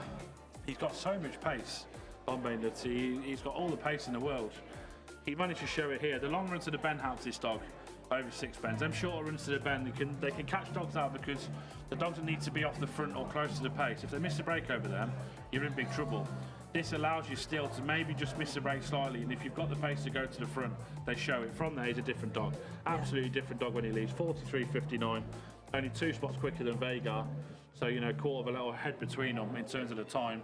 That says it all. The brilliant race. All right, Patricia was second, of course, to Monge's Wild in the TV Trophy. Yep. Deadly Disco, the last dog to beat Monge's Wild. And Monmore over 6.84 on the 22nd of February. We were there. Yes. The Gonser Dogs, of course, were proper heiress. Done his thing in the Winter Derby. Unreal. A brilliant race. Paco Carlo won this competition last year. It was a massive gamble. He was 20-1 into about 6-1 on that night. Huge gamble. I remember it. And we all know how good Brett Molly is. Yeah. So let's not rule her at a decent price. She can run, Brett Molly. She's very, very game, very consistent. If she traps, she might be able to get loose here. Well, she's reached 2 Cat 1 finals over sixpence in her career, so, you know, anything can happen in this race. This is one of the races I've been looking forward to. I love a staying race anyway. Yeah. They're those competitions that, you know, really excite me as a greyhound racing fan. You know, certainly the dogs that just drop themselves out. I do love the ones that start and stay, but I love the ones that drop themselves out as well. They just speak to something inside me, I think. Anyway, we have got the lineup for our next race, I believe, the Bet Goodwin Derby Challenge Trophy semi-final. Daryl, who have we got? It's cleared up again. Well, the Mark Wallace pair in the middle, of course, Danny Vega, who you were talking about. We know Emily has napped that greyhound, and of course Jason, he must have an in the kennel as well, because he's gone nap, and it's all been perfection so far. Yet again, remember last week, every nap went in?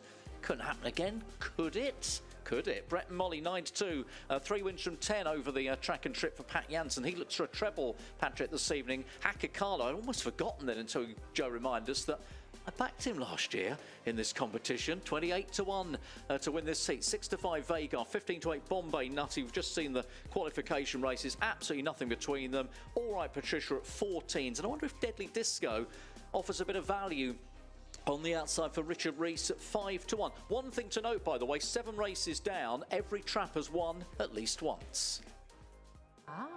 See, that's why we call him the stat man, because he keeps hold of the stats in our wonderful show. I'm calling it wonderful. I think it is. Anyway, we're coming out onto the track. The fanfare, I learned that word last week from the chat, is on, and they are coming out on parade. It is clearing up a little bit, so I'm hoping that from here on in, we can have parades, because it looks like, I'm going to say it again, Joe, looks like it's brightening up. Don't say it. Just leave it, Danny. I've been dancing in between races for the weather gods. We can continue now on parades, because the parades make the show, of course. People at home watching, they want to see the dogs close up. They want to see the little traits that maybe they show when they're on parade, and, you know, it makes the show what it is. I mean, you can see Brett and Molly's ears up, down, up, down, up, down. Really fabulous. Happy, doesn't she? Thrilled in that rain. Thrilled. So, Brett and Molly, she's going to be leading the parade here in the red jacket. Eager beaver and ready to get on with things. She has reached 2 Cat 1 finals over sixpence.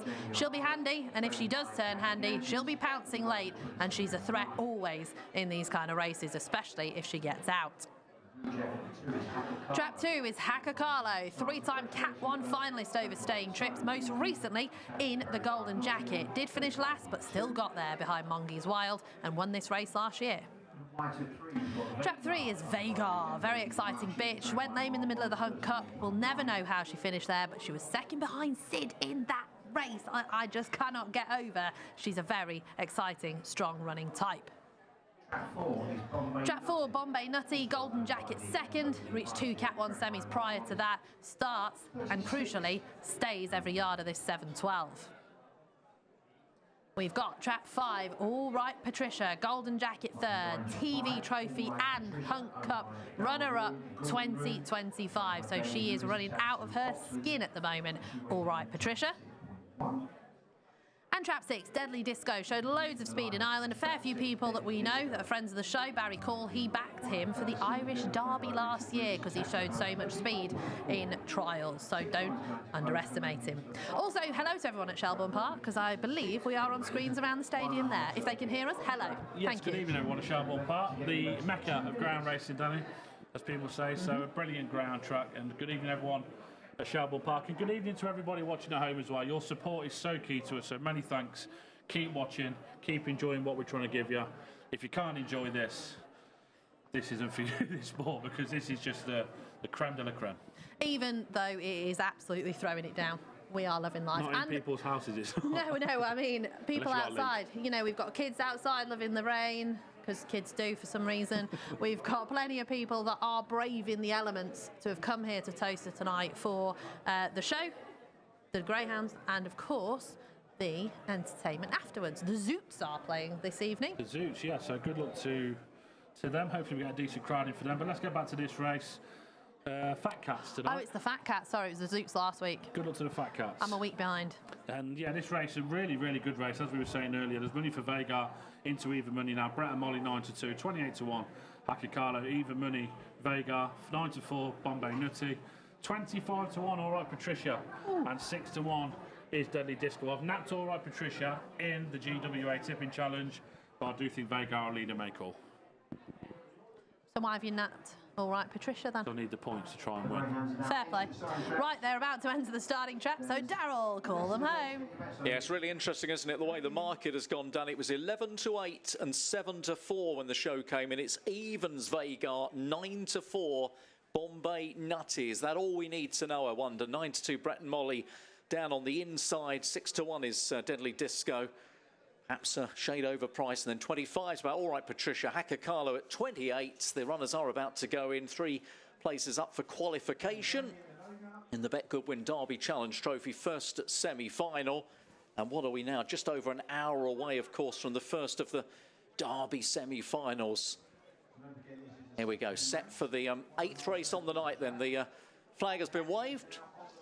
Chris will send the hare into motion for our next race. In fact, the hare is at the boxes and they race away. A little slowly away was Deadly Disco. 3 wasn't Vagar. It's gone storming off and she's opened up a massive lead through the first part of the contest. Then from Hacker Carlo 2 in second place. Then comes Brett and Molly in the red jacket moving into third. In behind Bombay Nutty to the inside. All Right Patricia. Past us they go. Deadly Disco trying to make up ground. All this is happening in another race almost because Vagar has turned on the turbo and she's gone about a dozen clear down the far side. In second place, Brett and Molly moving into second position. Then Bombay Nutty, they're all trying to stay on for qualification because that's all they can get. Vagar is an absolute mile clear. Brett and Molly making some headway. Vagar, how good was she tonight? Oh, she was that good. Vagar storming to victory. Brett and Molly tight third. Maybe Bombay Nutty just ahead of All Right Patricia. The judge will confirm that, but no judge needed for the winner. Vagar was an absolute superb winner. Wow. Wow. Vagar, my goodness gracious me, what a bitch she is. 3-1-4 for me. I think that's the way it'll be. Yeah, just held on Bombay Nutty in the end. Another brilliant run from Brett and Molly in Always, second. never rule her out. Yeah, I was just watching All Right Patricia there, just thinking she might have caught Bombay Nutty for qualifying, but Danny, she's come away half a length in front. She's 3 lengths clear going into the bend now. She's a very, very special bitch, and she's just getting better and better. you know, been campaigning for the Derby. She's done extremely well to get to the third round. She was unlucky in the third round not to get through. We'll hear the time in a minute as PR's giving the result out, but she's 15 lengths clear going down the far side. Second time round, you know, Brett and Molly then give chase. Here we go. 42.21. Absolutely flying run from Vega. 42.21. I think the track record's around 42.07. Howard by 42.02. So she's gone 19 spots off. So 2.5 lengths off the track record on a track that isn't quick. I said earlier to someone that that track record will be difficult to beat. Changing your mind? Depending on the weather next week, if she keeps coming away like that, God, she's got a chance of doing it. What a run. What a bitch she is. I mean, brilliant. You know, for her to go in the Hunt Cup and get an injury before the semi-final, and for her to then come through the Derby, like you say, you know, she's one of those bitches. She has to have a little bit of luck in running because she doesn't start well, particularly over 4 bends. When she goes over the 6, I mean, this is what she does to a very, very accomplished field. Danny, she was 8 lengths clear over the winning line first time. I know. Like, how far she won by. Now, Brett and Molly stays well enough. She can't get nearer. She was 8 lengths clear after the sprint trip, 16 or 270 metres. She's won by as far as she was clear after the first half a lap. Unreal. She is an absolute. She could be a freak of nature. You know, a mascot, probably the best ground around at the minute in Bongi's Wild. Yeah. Over marathons, over 6.84, over 7.12. That'd be interesting to see if he went in with a sheet lead. What, their own? Why not? It's the best dogs. It's one of those things, isn't it? It's just it's the dogs for me. Yeah. It's not necessarily the connections. It's the dogs going against each other just to see what happens. Just to see. I think it'd be great. Anyway, I love a match race. Vega looking very chuffed with herself, coming out off the track with Billy having done his Star Sports thing on the old social media sphere. Well done, everybody that was on Vega. I was as well. Woohoo! My £8 has doubled. Yes! So we're doing all right this evening as they head towards the podium. I can see Emily will be absolutely thrilled downstairs as well because she's got 2 through to next week with Vega and Bombay Nutty qualifying in 3rd place. So she'll be absolutely chuffed as mint balls. And there are connections. Mike, of course, thrilled that they've brought this bitch back as well from injury, because it's always that worry, isn't it? Do you bring them back? Do you not bring them back? Are they ready? Are they not ready? Are they going to worry themselves? Are they going to carry themselves differently around the bends? Because you just never know what gets in their head, especially when they've had a bit of a knock and an injury. Yeah, I know Mike was on for the Hunt Cup, and myself and my brother were on at 14-1, 16-1, and was gutted when Mike phoned me and said that she was an on-runner in the semi-final. Was gutted purely because you know how you just watch her and you know that she's got a lot of speed, and she's shown that in that first round of that Hunt Cup. She didn't really get going for about 4 bends, and then I think she kind of clipped what was happening, and she flew from the 4th bend, and she won really well in the first round. But yeah, you want to wrap dogs, some bitches like her in cotton wool, because they're very rare to find, but this kennel seems to find them all the time. Every single one. I mean, they're used to being on the podium as much as the dogs are, to be fair. Emily, you must be absolutely thrilled. I definitely am thrilled. Thank you, Danny. Really, really impressive. From Vicky, as we call her. Varga is how we think we say it, but Vicky to us. We'll go to Daniel first. Extremely impressive. She went clear out the boxes and never stopped. Yeah, definitely. She's broke very well. She's got lovely early for a stayer, really, and she sees out every yard of that trip. You know, she was still strong into the pickup, so yeah, she's another very exciting staying bitch in the kennel for us. Yeah, delighted. I was just saying as well, we maybe didn't know what we had with her because she's had a couple of injury issues, but she looks like she's sort of coming to hand really well now. Yeah, definitely. She always looked like a nice stayer when we first got her, and she ran at Oxford. She won well in the first round of the Hunt Cup, I think it was, and then unfortunately she had to be withdrawn, and then we thought we'd give the Derby a go, and she went a few rounds. She ran with credit, you know, and but this was always going to be her trip, really, you know, and she was very impressive last week. I think she's found another 40 spots on that as well, so she's going in the right direction. Very good time, so yeah, really over the moon with that. And if she comes out like that again next week, the final should be hers. Hopefully, you know, it's a good final so far, and but yeah, if she breaks and gets in front, you know, she's going to do well to get back run doing a time like that. So just fingers crossed she can keep coming out like that, hopefully. Lovely, thank you, Dan. I have a quick word with Mike Davis, of course, from the MWD partnership. Mike, I'm guessing you're happy with that too. We haven't been on the winners' podium too much in the last few weeks, but nice to be here eventually. Thought we were going to miss out. So, no, it's super impressive. How impressive was that? We knew she'd stay, and I think she's going to be a superstar, so we're really delighted. And roll on next week. We've got plenty of runners going on next week, not in the big one, but we're going to support this best we can, so fantastic. Definitely, she looks like a superstar. And a very quick word on Bombay Nutty as well, because for me, he sort of needed to lead, but I thought he battled so hard to get that qualifying spot in third. Yeah, he's through as well, and like you said, he didn't break that well, but he's shown his pace again. He got trouble at more or less every bend, so yeah, 2 through. Let's see if we get another one through, hopefully. Hopefully. Thank you very much. Getting all the love there is Vargar, as we've now heard from Emily. Vicky, Evans favourite, 42.21, unreal. Brett and Molly, 9-2 in second. Bombay Nutty qualifies for next week in third. Bet Clever, Bet Goodwin. Proud sponsors of Gone to the Dogs. Bet Goodwin, Bet Goodwin, Bet Goodwin. Now, I'm very pleased to say I'm joined by Sir Philip Davies, Chairman of Sky Sports. Sir Philip, hello. Hello. And I know it's not your first time here, but I hope, despite the weather, an enjoyable one. Yeah, no, it's fantastic. The quality of the racing is absolutely outstanding. And yeah, the weather's not ideal, but next week for the final, we're hoping it's going to be great weather. Well, that's what we were saying. I mean, we've only just met, and I said the great Dolly Parton quote, you can't have the rainbow without the rain. So hopefully this week, Dan, next week, all the hoopla. Yeah, no, next week's going to be absolutely fantastic, and anybody who's, you know, anywhere near Toaster should come for the final of the Greyhound Derby. It's going to be a brilliant occasion. There's going to be a brilliant winner of it's been a fantastic contest so far.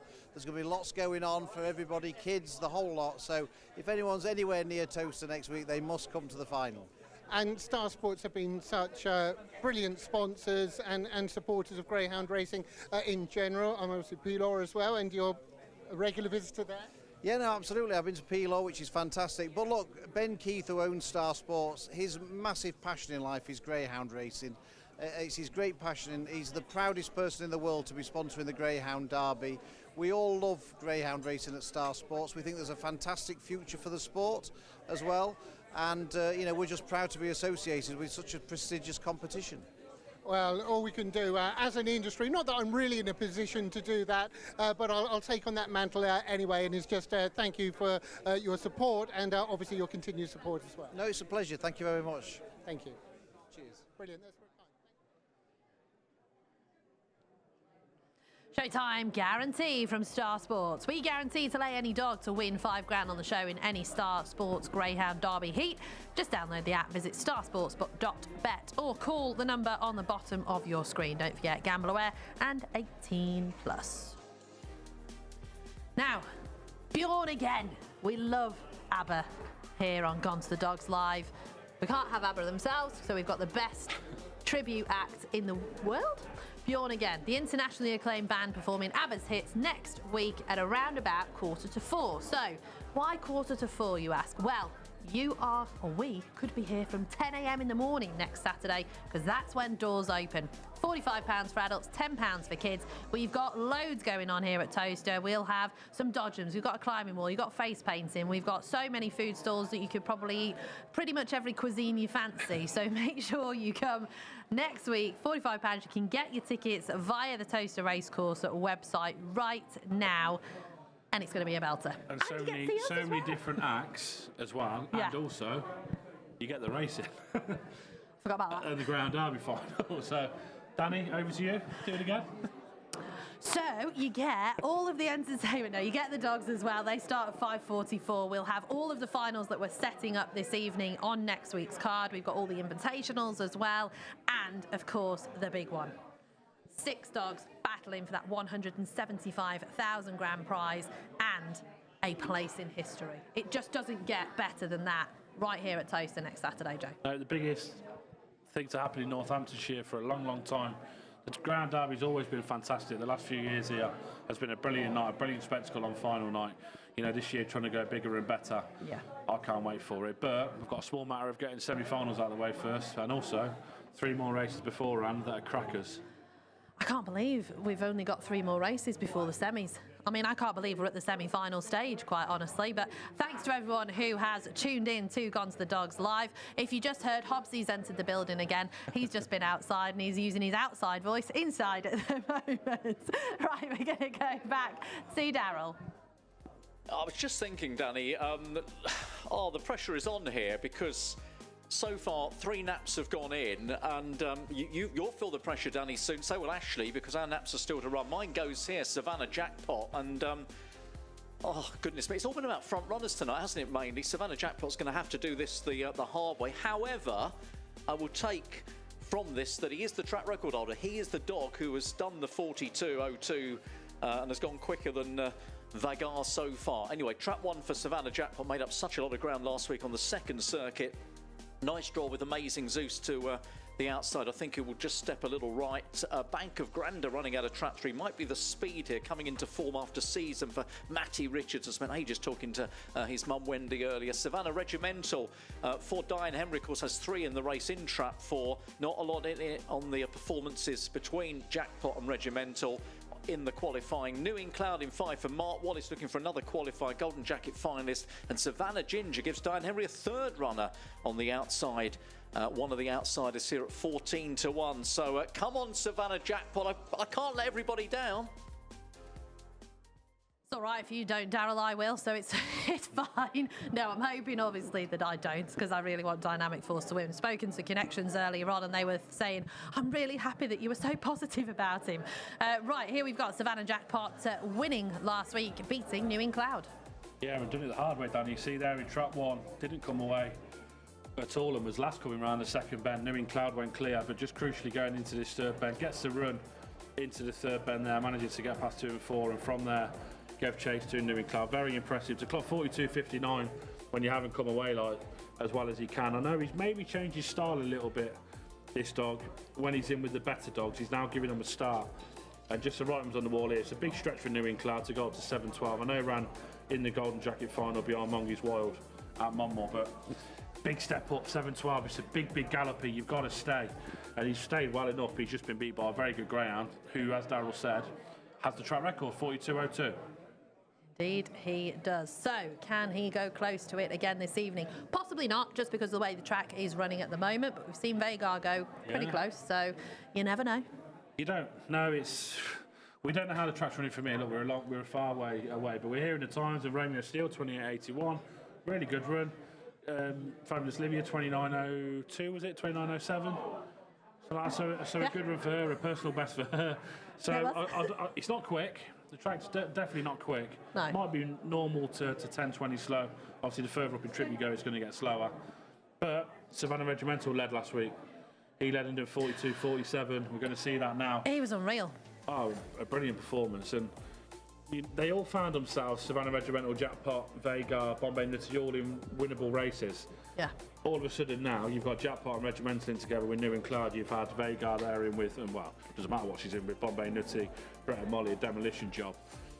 But now they're all against each other, so they've got to, they've got to be at their absolute best here to try and win. Savannah Regimental, he's a youngster. He's getting better and better for Diane and Kevin. Kevin loves his stayers. Diane, yeah, he does. Diane trains them expertly. She really does. She's a fantastic trainer, Diane Henry. You wouldn't say anyone for a guy and giving her a dog. You'd give her a dog tomorrow. She's a brilliant trainer, Diane. She really is, especially with staying dogs. And the thing is, she just gets on with it as well, yeah, Diane. She just ticks dogs. Dogs just seem to go through a kennel with Kevin, of course, most of the time, and that's all that happens. Right, the dogs are just coming out onto the track. It looks like parading is not going to happen for this one, so I'll just give you a rundown of who is who. Savannah Jackpot, 4 from 6 over course and distance. Seeking a 4-timer at the moment, was the Summer Stayers Classic finalist last year. We've got Amazing Zeus, won twice at Hove, well beaten last week, but did his best behind an easy winner behind Savannah Regimental. More to come over this trip for sure. Bank of Grandar in trap 3. One of 2 bitches in the field is 1 from 4 over C and D, unexposed over 6 bends, but did run well after trouble last week when crowded on the first bend behind Bombay Nutty. Savannah Regimental, exciting stayer. Hacked up last week, made all in the quickest time on the board from last time, the calculated 42.47. New in Cloud, better than 1 in 3 in his career, 11 from 31 with 9 seconds. And when he's raced over 600 metres plus, he's 5 from 11. He's the Essex Vars runner-up and the Grand Prix 3rd. And then trap 6 is Savannah Ginger. Only 1 win so far, but boy does she finish like a train. There you go, there's your rundown.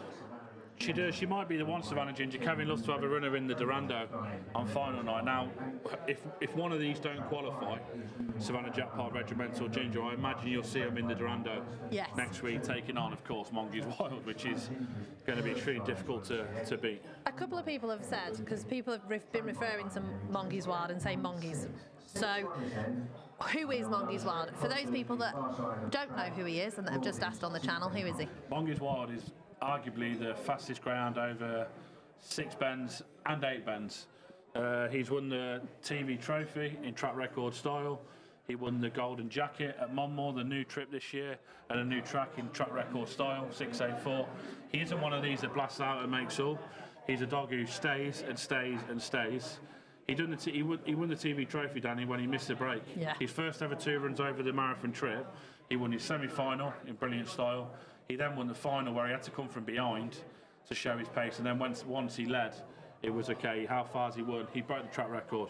Unbelievable run. He then went on to win the golden jacket at Monmore over 684. That shows his versatility. A fast track Monmore, fast 4 bend track, fast 6 bend track. He broke the track record as held for, I think, 21 years. Yeah. Centaur Corker was a track record holder beforehand. He's took 21 years out of that. He's broke the track record. He's now going to be running the Durando next week. Final race of the night. What a brilliant way to finish. What will be a cracking night. Oh, the roar. If he hits a front at any stage, that roar's going to go up, and rightly so, because he is a true champion. One of these, though, Regimental, Jackpot. If Savannah Jackpot doesn't qualify here, look, he should do his odds on. If he didn't qualify, he got off the front against him. He was second to Ballyman Taylor in last year's Durando Marathon, so he'll stay, change his style, but he is an absolute freak of nature, Mongeys Wild. And his kennel mate there, we've just seen Vega, might not be far behind him over a 6 bend trip. Oh, she's something else as well. Yeah, it's hot enough for next week's action. Here is the next race on Gone to the Dogs Live, the Bet Goodwin Derby Challenge Trophy, semi-final number 2. Daryl, it's a belter. And it's really fascinating how the market has gone, hasn't it? Because this morning, Savannah Regimental was 10 to 11, about the best price you could have had. 9 to 4 briefly, just back to 2 to 1. Savannah Jackpot posted around 7 to 4. His odds on at 10 to 11, but he's got to do it the hard way. That's the concern, given the way the track has been running so far. Bunny coming to the boxes. Second semi-final, Bet Goodwin. Thank you to them. Derby Challenge Trophy. Race away and off we go through the middle. Savannah Regimental has gone to the front through the first part of the contest. Amazing Zeus up into second place. Then comes Bank of Grandar out deep, New in Cloud. Savannah Jackpot in the red. We knew would be towards the rear of the field, but it's back the rail. Right at the back it's Savannah Ginger. They go past the stands, a lap to run. Amazing Zeus has moved on now by a couple of Savannah Regimental in second. Then New in Cloud, still plenty on for Savannah Jackpot, who needs to get by the 5 and needs to get by quickly as they race down towards the home turn. Amazing Zeus by a couple of lengths. Here's Savannah Regimental coming back for more. Savannah Jackpot is now eating sand off the final bend. Amazing Zeus, Savannah Jackpot on the far side is laying it down. Savannah Jackpot, oh, and never any moments of doubt, wins well. Savannah Regimental, Amazing Zeus back in 3rd. Well, the roars just went up when we turned for home, and Savannah Jackpot was in reaching distance of the early leaders because we knew the writing was on the wall. Savannah Jackpot, we've got Ryan Keneally from Barking Mad Betting that keeps doing his stuff on the balcony, and I think he's just had a winner. I think so. They've heard him at the other end of the restaurant, I imagine, when... Oh, what a brilliant run. And we said he's changed his running style, Danny. Now, Savannah Regimental's led. Just lacked that middle speed to go with Amazing Zeus, who's took him along and ran a cracking race, Amazing Zeus, to qualify. Was 7 lengths behind Savannah Regimental last week. Has closed that gap to around a length in the end. Regimental's got off for second. But Savannah Jackpot here, you're turning 5 lengths behind a dog who we think stays all day in Savannah Regimental, and you're coming from behind to beat him, to beat a proper dog.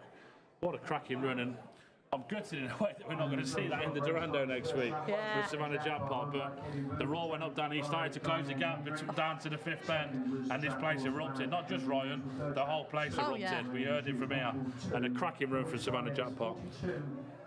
42.61, and rightly so, 40 spots slower than Varga. So 5 lengths slower than Vega. He's going to have to brush up on that because he can't be doing that time if she's going to get loose next week. Cracking race. What a performance. This was unbelievable. Really enjoyed this. Savannah Regimental, the youngster, the exciting type, out in front. Amazing Zeus has only had a few runs himself. Both May 23 puppies actually going paw to paw. And then you're just looking through the field, aren't you? Where is, Savannah Jackpot? Where is he? He's 10 lengths down at this point, and he just creeps past New Incloud. I heard Darryl saying commentary, he needs to get past him now, and he did, because he's creeping there, and he starts to open up here, and he just zooms on the inside. I think red is where he wants to be, though. Yeah, just hope Savannah Ginger's okay. Didn't finish the race and went into the middle of the track before the winning line. So yeah, just hope Savannah Ginger's okay. Has been tucked away in the ambulance, we can see, going across the track now. So yeah, all of our thoughts and hopes and prayers are with Savannah Ginger. Hopefully she is okay. Yeah. But it won't dampen. It will dampen, of course. It will dampen for Kevin and Diane what Savannah Jackpot's just done. But he'll try and have a smile on his face because he's just seen there a brilliant performance from his dog. Also, Savannah Regimental in second, getting better and better. I didn't think I'd see him when he led be passed. No, I didn't either. But he just maybe that lack of middle, that 4-bend pace that Amazing Zeus has got over him has maybe just took him to the front. He's then come back and caught him 4-second again. So he's out, he's staying. Just a lack of that middle speed maybe was just what caught him out into the 5th, 6th bend. You're forgetting, Danny, last week, when he come away last week Regimental, he didn't have Amazing Zeus anywhere near him. He was clear. He didn't have a chance to go by him at any stage. Yeah. Because he's closer to him there, he's able to show his 4-bend speed, Amazing Zeus. He's gone by him. He's come back to finish second in the end. I didn't think it'd be, but Savannah Jackpot would be back running him though when he's 5-6 lengths behind him. No, but you also think Savannah Jackpot, we know he can do it both ways, and we know he's got the class as well. He's done it in the past. He's got a lot more experience than Savannah Regimental, and that might just be it. He's getting fitter and stronger, this pup, he's a May 23. He's only had a few runs so far, so he will just be learning on the job, learning what his job is, and he's done a cracking job to be behind Savannah Jackpot, who's run an absolute corker here to win the second semi-final over 7-12. Emily, we've got some thrilled connections. We will have Emily with some thrilled connections very soon. We have got 2 more races after this before the semis of the Greyhound Derby of 2025. So there is Savannah Jackpot, and now we can head back to Emily. Thank you, Danny. Yeah, Savannah Jackpot, a really impressive winner. We'll have a quick word with the owner, Kevin Boothby. A good result, obviously a shame for Savannah Ginger, who picked up an injury there, but Savannah Jackpot, he is just a superstar over this trip, isn't he? Yeah, Jackpot, he loves it round there, to be fair, and, very strong. I mean, we were tempted to go for the Durando, but he's strong. But he's run a sensational race tonight, and fair play to Regimental. But yeah, good about Ginger, to be fair. I think she's done a hop, so we'll get her sorted out and look after her. Definitely, she will of course get the best of care. Oh, definitely. But Savannah Jackpot, I believe he's the track record holder around here in an absolutely rapid time, but he seems to just have come to form of late really nicely. Yeah, well, you can see what he's like from behind. I mean, like last week he's done a 16:25 split, and he's still running his 42.50, so you can imagine if he actually led a race, what he would do. And obviously with that time he did lead last year, he broke the clock. So he's a really nice dog, he loves it here, and he's thriving at the moment, 4 on the bounce. So yeah, please him, bring on next week, it'd be nice. But yeah, just a bit sick about Ginger, to be fair. Definitely. Well, we wish her all the best, and thank you very much, Kevin. Yeah, thanks a lot. Cheers.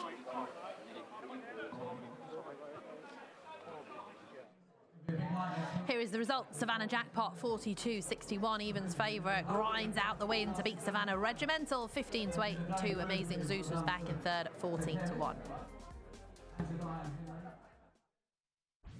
Bet Clever. Bet Goodwin. Proud sponsors of Gone to the Dogs. Bet Goodwin, bet Goodwin, bet One of the stories of the Derby so far has been Solo Mio. No surprise, though, to many of those when they saw who trained it. Peter Cronin, who's got, let's just say, previous for getting them deep in the Derby. Yeah, hopefully. Look, it's only semi-final night. We'd like to go one more, like, you know, so we'll see. But he's kind of the same hallmarks as the Kildare dog, and we're just hoping he's drawn trap one. Probably would like to see him in 3, but look, 1 is, we'll take it, you know. It's a very, very good derby. It's probably one of the better derbies there's been in a long time, to be fair, and it's a good semi-final, yeah. He looks like a clever dog who, you know, the track craft's there already. Excellent, absolutely very good. And to be honest with you, I think, like, Chief Sandwiches, he probably tried to duck up the inside of him. He was clever enough, like, you know. He's a good, clever dog, and he's a lovely, cool dog, ultra cool. And he's in great form tonight, yeah. Someone else who's extremely clever, very, very bright indeed, is the owner, Aidan Comerford. Obviously thrilling to get Solomio through to the semi-final. Not your first semi-final? No, we were here with Kildare, was it 3 years ago now?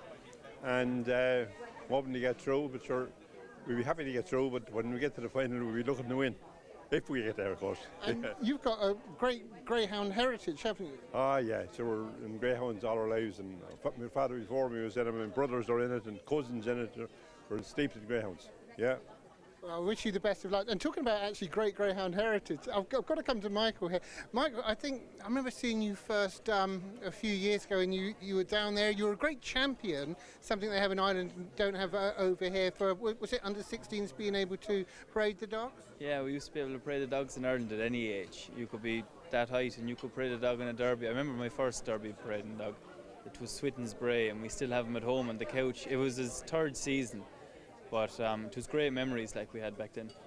And you've always spoken amazingly well. Again, it must be good tutorage, isn't it? Yeah, look, the apple doesn't fall far from the tree, but no, look, we picked it up over the years with a couple of the dogs we had over here. I've been watching them doing the interviews. Well, I've got to give the final word to the tree. It's a cliche, Peter, but what would it be like to have another Derby finalist? Sure, listen, Derby is fantastic, and this has been a brilliant derby, and it's a lovely setting, fantastic. Big crowd here tonight, has been great crowds every night. I must say the food is fantastic here in the restaurant, and we're looking forward to it. And if we got into a derby final, listen to me, Aidan, myself, Michael, we'd be ecstatic, yeah. Well, we all value your support over the years, and best of luck tonight. Appreciate that, thanks Jason. Brilliant. Thank you. Best of luck to Peter Cronin and the team. One step closer. Yeah, Aidan Comerford there as well. The owner, will come to them later on when we go through the parade. But just saying, we saw Kevin's reaction there, Danny. We were on about Savannah Ginger, who is sadly broke her heart. You know, Kevin's just had a 1-2 in a big race there, and all he's thinking about is Savannah Ginger. Yeah. So don't tell me that these dogs don't mean anything to people. They absolutely love and they're beside by these grounds that they own and train. And, you know, all we're thinking about now, and Kevin's thinking about Savannah Ginger and just hoping that she's okay. And we'll have an update as soon as we get one through from you for you as well, as we have a look at the BGBF True Frame Champion Stakes draw for next week. Trap 1, Keithfield Goose, 2, Romeo Steele, 3, Queen Shakira, 4, Fabulous Olivia, 5, Fabulous Sonique, and 6, Spirit and Zealous. Well, one thing I will say, 4 and 5 drawn for you tonight. It was the right way round. So are they drawn the right way round again, out wider though? Not with Keithfield Goose, Romeo Steele inside them this time, Danny, and he's just got to be careful now, Romeo Steele. He was in 4 tonight and Keithfield Goose in 1. Keithfield Goose just edges off slightly from 1, so he's got to be careful, Romeo Steele, being drawn right next to him. But it all depends on what he does. If he traps Romeo Steele, he'll win. Yeah, so it does all revolve around Romeo Steele. But that's for next week. What's coming up next, Darryl?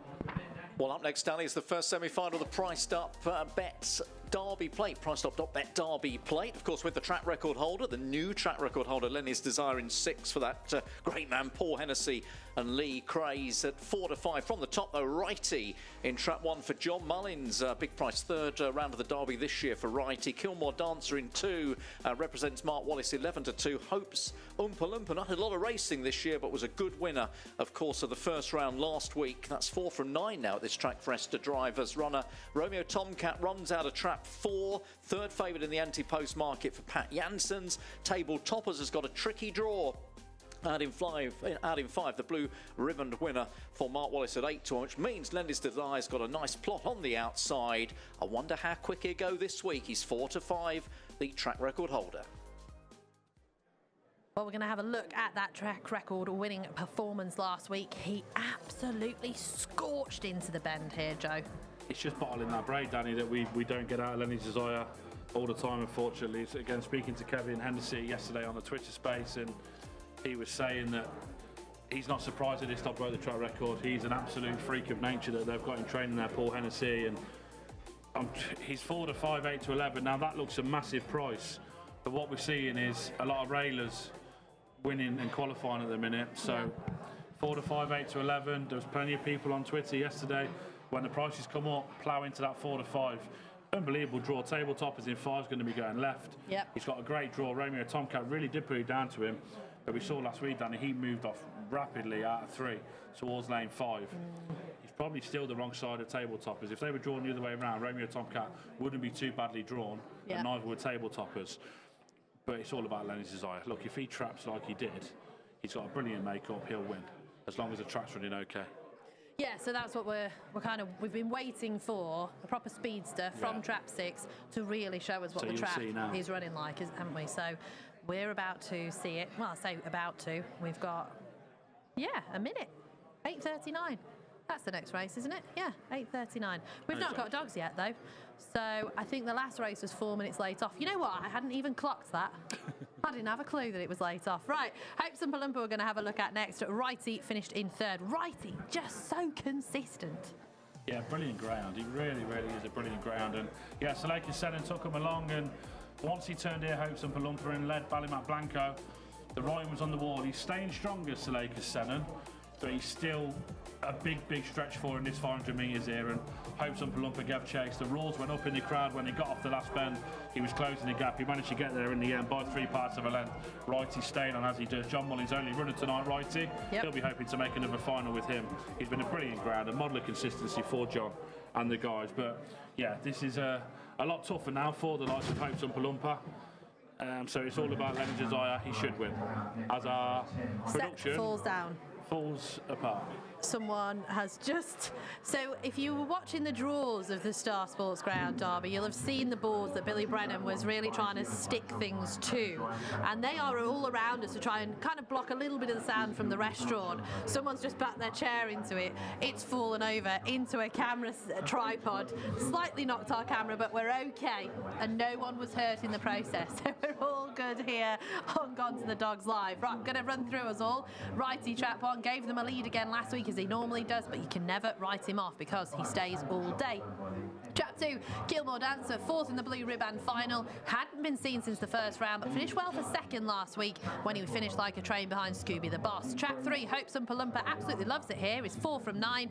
Had to ride a crowd in all of the Derby runs, but sat handy and pounced late last week to win and beat Suleika Sennen. 4, Romeo Tomcat's got so much pace behind the track record holder last week. Tabletoppers, he was the Blue Ribbon winner unbeaten. He was back-ish on track last week, I think, but does need to avoid trouble. And then what can we say about Lenny's Desire that we haven't already? Impressed in the maiden derby and set the track alight last week. This is a belter of a competition. Darryl.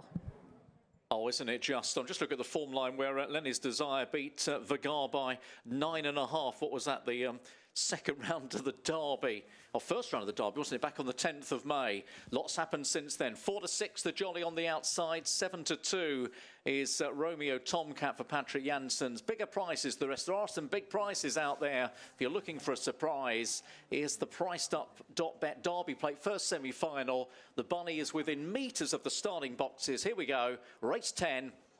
Race away, slowly away, table toppers, and Romeo Tomcat got away slowly as well. Lenny's Desire trying to clear and just about gets round as they go to the bend. Now moving through is Romeo Tomcat, who's come from absolutely nowhere to launch a charge to the leader down the far side. So these two are going to duke it out down the back straight then, and Romeo Tomcat trying to get the better of Lenny's Desire. They have the race between them at the moment in behind. Hopes and Palumpa in 3rd. It's not over yet. Lenny's Desire leaning across. Romeo Tomcat now is back in 2nd, and somehow he's pulled it out the fire. Lenny's Desire, he's won again. He scores. He beats Romeo Tomcat into 2nd. Kilmore Dancer was 3rd.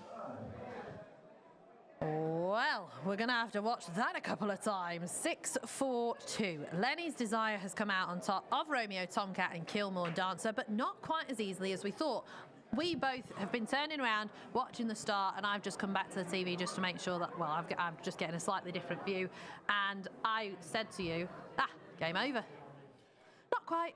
But No, in the end, it did turn out like that. Not quite. It did absolutely, Danny. But I'm pleased we've seen Romeo Tomcat. He's gone on the outside of him, and he's still gone with him to the fourth bend. So hopefully that answers all the questions on the track. Yeah, thank Lenny's goodness. Desire's gone inside off the second bend. Romeo Tomcat's gone outside. 29.25. We're here in the winning time. Are going to be slower. He's found trouble at the bend. He's just about got around the first bend. Yeah. Lenny's Desire nearly had his back legs taken from him. So he's gone round there. Romeo Tomcat then has flew around the outside of him. We've seen Romeo Tomcat take lengths out of him last week in the first round. He got beat in the end. He outstayed him and won by, was it 2 3/4 lengths in the end. But he's shown a lot of pace into the third bend. He's shown a lot of pace into the second bend. But with Emily, who is with Paul Hennessy. Thank you, Joey. I'm with Paul Hennessy, of course, winning trainer of Superstar Lenny's Desire. Paul, another very impressive performance after his track record-breaking run last week, but it wasn't quite as easy this week, it didn't seem. Tough race. 3 Dog took the back legs off him over there. Can be a very sore thing to happen to a greyhound, you know what I mean? To see him now walking a little bit strange, walking off, but that let the rest of the pack back in on him again. He had to work very hard up here to hold off the 4 Dog. And look, he's on a cracker. He certainly has. Like I said, he sort of smashed out, broke the track record last week. This week he's had to work harder for it, but it's good that he has sort of both qualities, isn't it? Yeah, as long as he's okay after it. He seems fine there walking along. But as I say, you know, when they get their back legs taken away that way, excuse me, it can cause, you know what I mean? It's like anyone, like someone getting tripped when they're running. You don't expect it, and it puts you off. But look at he did. He worked very hard. It was very tight around the top 2 bends the whole way. And fair play to him, all credit to him, he's a good young dog. Definitely, he's run great. Hopefully all fit and well for next week. Thank you very much, Paul. Thank you. God bless you. Well, here is the replay of the action we've just seen. Great to see Lenny's Desire able to get off the front. As we were saying, you know, we weren't quite sure if the track was running quickly on the outside. He's just got his heels clipped by Hopes and Palumpa, but 6 and 4, 4 and 6, you can see them both, Tomcat and Lenny's Desire, having a good set too. They did. He walked out Romeo Tomcat, walked out the traps. But they're just coming together. So much of a bump and a barge between them going into the third and fourth bend. Has he had a little bit of a... Who, Lenny's Desire? Yeah. Is it a red card? It's not a red card, no. Definitely not a red card. 5's trying to wedge in. Possibly, I think yeah. Romeo Tomcat's maybe just pinning him in and just pinning him to the rail and saying, you ain't going anywhere, mate. And he's managed to get by in the end. And, you know, Romeo Tomcat's shown a lot of pace in defeat again. Want to see him get his head in front because he's got all the speed in the world. He walks out Romeo Tomcat, comes together with Tabletoppers there out of the traps and manages somehow to turn second. Hopes and Palumpa desperately. Unlucky. He nearly turned with Tabletoppers there, and he's been denied in the end qualifying by Kilmore Dancer for Mark Wallace MWD. And just as they come around the third and fourth bend here, you know, we've slowed it up, and I think Romeo Tomcat's maybe moving in. He's trying to get out. Yeah, he is, isn't he, there? He's just trying to get out, but he's pinning him. Tomcat's leaning inside and pinning him to the rail. He said, right, get out of my way now, I've had enough of you. He's gone by him in the end and went on to win by just under 2 lengths. And, you know, you don't break track records, Danny, if you don't stay. So you've got to stay this, and he's battled really hard there. And I tell you what, that is a cracking battle, because Lenny's Desire, I'm just looking at the weights, he's just touching 31 kilos. And you look at Romeo Tomcat, he's 35, so, you know, he's little man syndrome. So he's really, really had to work hard. And no, you're right, it is not a DQ, it's not a red card. We've had another look, and he's absolutely deserved his win as we go back to Jason. Well, what a performance that was by Lenny's Desire. Just have another photo taken. Jim did some very strange movements there. Just very quickly, you said, can we have another one for my mum? That was quite sweet. I will send a picture to my mum. Oh, lovely. Susan, incredible. We talked to Paul earlier, and we know about the raw speed, but just showing extra facets, really. Absolutely. It was a proper race. It was a race between, the, 6 good dogs in it, but I was afraid of the Romeo dog, and it was a proper buckle between the two of them, and our boy just, he made the most of it. But I thought it was a great race, and I thought we were just lucky to come out, and he showed his determination. He's a track record holder after all, so I think he showed that tonight. Well, I think that's the thing, because it looked as if it was going to be a ding-dong, but not in the end. In the end, he went away. Yes, he got to the front. He is determined, and he used his lane to full advantage. And yeah, his sectional's coming home. He's very strong coming home. He's very determined, very proud. Great run. Fantastic. He is very special indeed. As it, Mr. Cray, sir, can I work my way through to you? Thank Happy you. owner. Once again, I said this to Paul earlier, he's just one of those enigmatic dogs. You can't help but look at him. I know he's great, isn't he? So pleased as well, and then we're back again next week. So, he's only a little fella, but he gives it everything. He gives it absolutely. I know, again, I've said a few cliches tonight, 110%, but I bet we'd have to go up a few more percentage points for how proud you are. Yeah, very proud. 200%, always proud. 250%. Best of luck next week. Big team effort, though. Big team effort. Not, there's a lot of people involved in it. As ever, and a top team as well. Best of luck. The best team. Thank you, Jason. The sun is setting on a beautiful grey toaster. Lenny's Desire, 29-25, 8-13. Favourite beats Romeo Tomcat, 7-2. And Kilmore dances through to next week at 11-2. Bet Goodwin, proud sponsors of Gone to the Dogs. You stop me like a red light. Bet Clever, Bet Goodwin. No, I'm very happy to say. Always nice to meet new faces. I've never met Kim Bergen before. Hello, Kim. How are you? Now, the greatest thing, I'm fine. I should answer your question. I asked him, I said, where are you from? And he said, first of all, Ireland. I guess from the accent? Waterford. Waterford. You're not involved. You're not involved in this big game that's going on, are you? What's the game? Oh, is it Gaelic football or something? The Delardy-Dar boys were all banging on about it. Yeah. Always follow him. I can't not. It's in my face the whole time. But it's been a rush to get. You've only just got here. Literally just got here about 10 minutes ago. Flew over this morning, down into Luton, hired a car and we're here. So just point out, Kim hasn't come with her bodyguard. This is Dad Stan. Hello, Stan. Hello, howdy. Pleased to meet you. Very nice. You were saying you've been over a couple of weeks seeing me. You should have come and said hello. Well, look, we didn't want to do it, didn't want to cramp your style, The sun was shining the last time we came, and unfortunately this evening it's lashing raining. But I'm just shocked to hear I got style. We brought the rain with us, actually. Well, it could have, and look, Prince Nassim has been a revelation. And you were telling me, ran in the Irish Derby, got to the second round here. You're now in the semi-finals, and anything can happen. And we know your boy will be staying on. We hope so, if he could do anything like he did 2 weeks ago. He bombed out against Bombay Pat, and if he could do anything like that tonight, it'll take a good one to stop him, So no, our dog is in great form. Everyone's happy, delighted, and we can't ask much more than that. Yeah, that's absolutely. I've got to ask, Stan, were you part of that? Was it 2 rounds ago, second round, there was that gamble? yeah, we had a couple of pounds on, yeah, so we're happy. That's why we flew over tonight. So we're going to make another couple of pounds. Happy days, as they say. Yeah. But you'll be looking for, I tell you what, you'd probably swim in next week if you could make the final, wouldn't you? We'll get a jet. We'll get a jet next week if we come over. Yes, we'll hire one. We'll hire. No, it'll be good. We were coming by helicopter and they wanted 20 grand to fly us over and back. Really? Yeah, that was the cost. Oh my word. We got a flight for 15 quid from Cork. Happy days.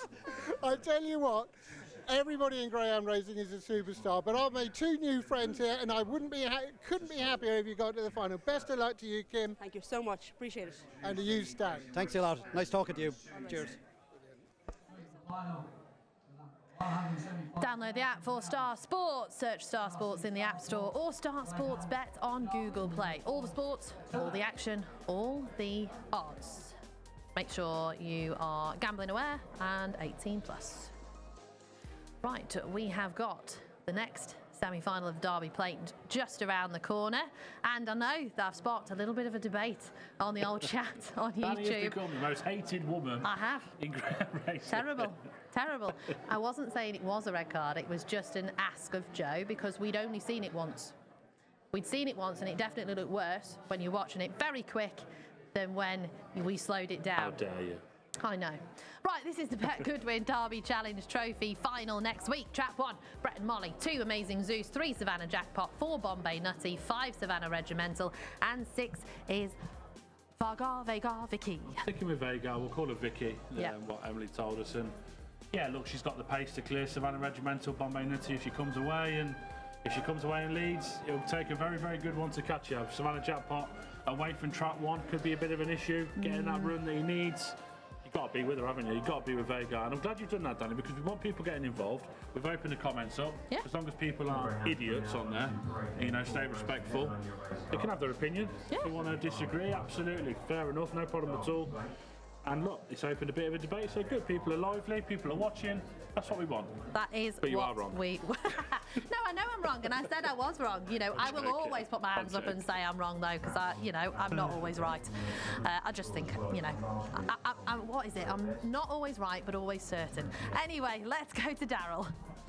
Danny, thanks very much indeed. Look at this favourite here, 4-7. You know, Val Tashadelic's 2 best runs have been when drawn in Trap 1 at Toaster, including that run, of course, in the heats last week when beating Deliveroo, who reopposes, as does the last boss. They're both big prices to try and turn the form around. Suleika Senon's got the speed here, could go to the front early for Peter Harnden, but will give Vash Taladelic, I think, plenty of racing room. 9-2. Scooby the Boss running out of 3, was a heat winner, beat Kilmore Dancer, who's just qualified, and Ballymac Tibbet on the outside in 6 for Liam Dowling, will be trying to make a late impact as well. 6 favourites out of 10 and a 4-7 chance. It's just so easy. She was. It's never that easy. Never that easy. But I know that Jason usually likes Val Tashadelik in 1. That's what he said to us last week. I asked him, I wanted to waxing lyrical about why he fancied Val Tashadelik. He went, Trap 1, simple. Thanks, Jason. So, no, I actually really fancy in this race Suleika Senon. I'm not quite sure why. 1 from 10 so far. He's one of those dogs where I think he's got a big race in him. He's been running really well. He was only beaten, 3 parts of a length last week. I think if he cracks out, hopefully he does well. Val Tashadelik back in 1, back to his best last week when he made all. He is very draw dependent, but he's got it today. Trap 2, Suleika Senon reached the 3rd round of the Derby this year, was picked up in the heats last week, and he's running well. Scooby the Boss, Kent Plate finalist, despite trouble, won well last week by a neck to beat Kilmore Dancer. Trap 4, the other boss, stays well at Oxford. He's interesting if he turns handy again, because he was 3rd behind Val Tashadelik last week. Trap 5, Deliveroo. 2 Cat 1 semis as a pup. Bolted from the boxes last week, but had to settle for 2nd when picked up. He is running the races of his life at the moment. And Trap 6, Ballymac Tibet. 2 from 5 in Ireland. Hasn't won here. Will stay on. He's not always the quickest into stride, but he's one of those that you're kind of looking for lurking in your wing mirrors. There he is. And he's still a puppy. August 23, you can see what's going on. You can just see that there. So he is just about to head towards the boxes. 7-1 shot. You on, Val? Yeah, it's difficult to look past Danny, isn't he? When he's got this draw, if he was anywhere other than here, you'd say, look, can get tricky. He's got Suleika Senon in 2, should give him a good toe into the race. Not sure whether he'd be able to come from behind Suleika Senon if he got far enough clear. Scooby the Boss, we've got in the competition, the anti-post stuff, so hopefully he can get through. And of course, I want the other boss to get through. For the boss, Carol Weatherall, hopefully that he can get through from a difficult draw. So they're about to go in here. There is Chris, very busy man, who has been parading dogs and setting the races off, checking them over, holding the jackets, doing all sorts. Jack of all trades is Chris Clark at Toaster as we gear up for the 2nd semi-final of the priced up .bet Derby Plate, up to race 11 already. Thanks for their sponsorship as well. New into ground racing with it and a brilliant sponsorship, so fair play to them. More to come hopefully in the future. Done really well to get the Derby Plate. Always a brilliant competition, Danny. Them dogs who, yeah, them hard luck stories that you get in the Derby. This is their 2nd chance to have a big win on final night. Good luck to all 6. May the best 3 qualify. May they all come off safe and sound. Daryl, it's over to you. Thank you, Danny. 4-7 then Val Tashadelik. Graham Holland has sent out 12 winners in the various rounds of the Derby so far. He's not had a winner so far tonight. There's a reason for that. He's not had a runner up until now. 4-7 then this jolly. We know that Suleika Senon does edge out, goes to sort of lane 3, lane 4, so should be plenty of racing room, providing the red can get on the bunny from the boxes. The hare approaches race 11, semi-final 2, Derby Plate. Race away, missed it, Vashtala Delit. This makes it interesting. Scooby the Boss has gone on from Deliveroo on the outside. Suleika Sennen has moved into third as they run down the far side. Valtesh Delit can't get a run. It's right at the back of the field. Down the far side, Scooby the Boss at the moment is bossing matters. Leads by 3 or 4 lengths in from Suleika Sennen. Then Deliveroo on the outside running on. The favourite won't be winning. Off the final bend, it is Scooby the Boss who's well clear here for Nathan Hunt coming down the straights. Won by an absolute mile here. Scooby the Boss will win. Second Deliveroo, maybe the other boss back in third, ahead of Ballymactibbet. Scooby the Boss for Mr. Noble and Nathan Hunt has won well for the semi-final of the second semi-final of the Derby Plate. Superb effort. Fantastic effort. I thought he was badly drawn in trap 3, Danny. I didn't know if he could clear. For him to clear Suleika Sennen and Valtesh Delit, that really does take some doing. PR's given the result. He'll give the time in a minute. But a great performance. Delivery holding on for second, and the other boss third. 28.84. Good run. Really good run. Impressive. You know, B. Kilmore Dancer last week had to work extremely hard. He hasn't seen another rival there. 28.84, the winning time. A fantastic performance. And we're going to join Emily. You must be with a delighted Lacey. Thank you, Joe. Lacey, you're definitely delighted after that, aren't you? Yeah, absolutely. Before the race, you know, everyone says, what do you think, Clace? And I thought, if I'm honest, I thought it was badly drawn. I don't think Peter's dog wants a 2 and we'd rather be closer to the rail, but, you know, he showed his class tonight and went on 1 again, so it's 2 out of 2 now. Definitely, he ran so well. I sort of agreed. I thought it was a tricky draw on paper, especially outside Suleika Sennen with so much early pace. But he smashed out, and once he was in front, I'd say you were fairly confident in the middle. Yeah, I was fairly confident. Down the back straight, I always try and run across just to see what goes on down the back straight, and I thought, you know, he's really in with a chance now. You know, if anything was the danger, it was the 2, you know, Peter's dog. But, you know, credit to the dog, he pinged and he showed what he's capable of doing. He certainly did, and lots of cuddles and kisses at the pickup as well. Of course, of course. Lovely, thank you, Lacey. I'll let you go get the trophy. Thank you. Here is the replay of what we've just seen. Scooby the Boss has popped out. He reached the Kent Plate final. He's popped out here ahead of Deliveroo, who's qualified for next week, running the races of his life. He really is. And Scooby the Boss, he's now 5 from 14. And you know, we've just heard from Lacey. She said she wasn't quite sure about the draw. Well, when you break like that, it doesn't matter. It doesn't know. He didn't see another rival. He saw Suleika Sennen for about half a second and then said, right, see you later, I'm off. And he's a brilliant performance. I'm delighted the other boss has got through as well for the boss, Carol Weatherall. Ballymactibbet there. Not just failed to qualify. And he's a puppy who's just, once he understands what he's doing, he's going to put in a monster run somewhere. He is. But Scooby the Boss 5's going to wild Deliveroo, a finalist for Tom. He'll be hoping that he can get Droopy's buckle to finish in the top 3 in the next race, in the first semi-final. But we're seeing that Danny Deliveroo's gone with Ballymactibbet. After coming away like that, has shown some good pace. The other boss would qualify in the end from a difficult position. I must say, Valtesh Delit has not picked up his feet at all, and hopefully all okay. But all about Scooby the Boss. 28.84, cracking run. Nathan Hunt there, Lacey on parade.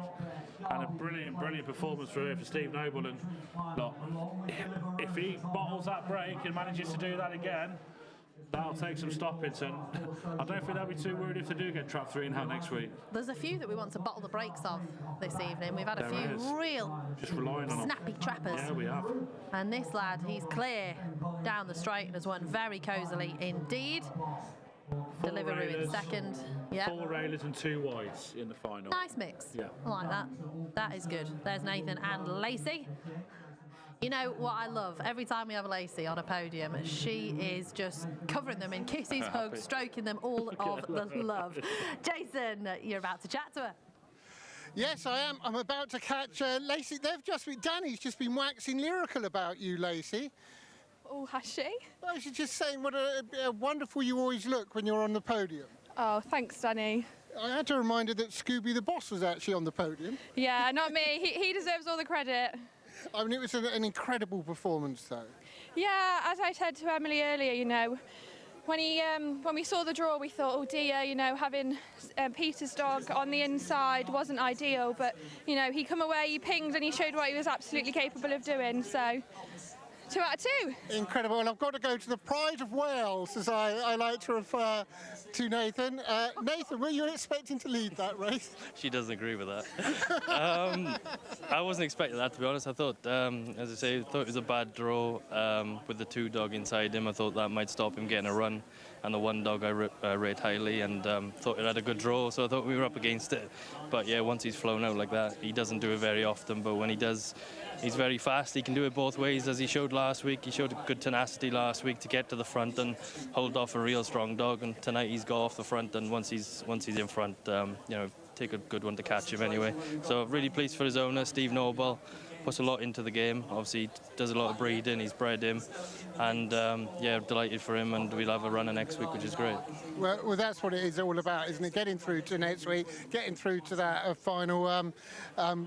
Whenever you turn out a dog, people have to look twice because they're always run exceptionally well, and it'll be great to see you here next week. The pride of Wales. Thank you very much.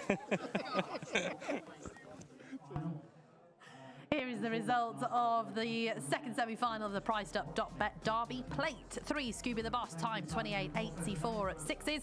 5 Deliveroo was second at 12s, and 4 The Other Boss 20-1 in third.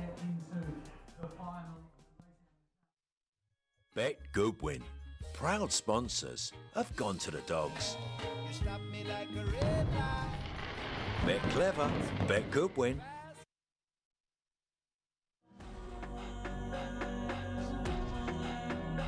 Cheap Sandwiches ran so well last week, warm favourite in the 5, race away, didn't come away particularly well. Droop is Aladdin, but now Cheap Sandwiches up on the outside is going to get a run as they go to the corner. Soleil Mio, Droop is booking, couldn't get that dream run into the corner, but he's up into a qualifying position, singing on Molly, now getting detached down the back. Cheap Sandwiches by 3, Soleil Mio, Droop is Bookham's creeping a little closer, slightly shorter room on the inside, then comes March on Freddy, trying to stay on, still Cheap Sandwiches by a length, Soleil Mio, then Droop is Bookham on the far side, picking up late. Cheap Sandwiches, Droop is Bookham did a stack of running and has qualified with Solomio back in third.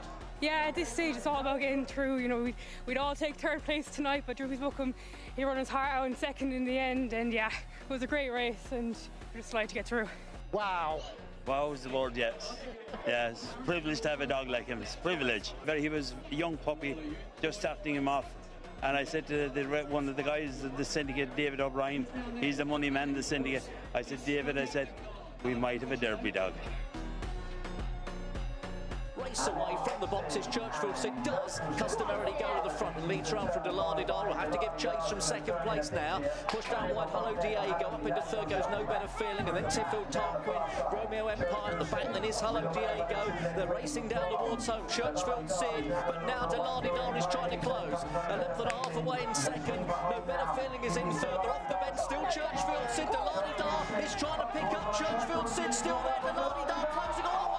Oh, it got so tight. Delardidar laying it down to Churchfield Sid, might have got up late on. Yeah, look, it's fantastic to make the last 12. Great race, great race. You know, the lads' dog was gone. I thought this took this dog quite a while. He couldn't make up his mind at the third bin whether he go inside or outside. But a great thrilling finish again to the line, and I didn't get the time, but the time is immaterial now these days once we're in the hat for the last 12.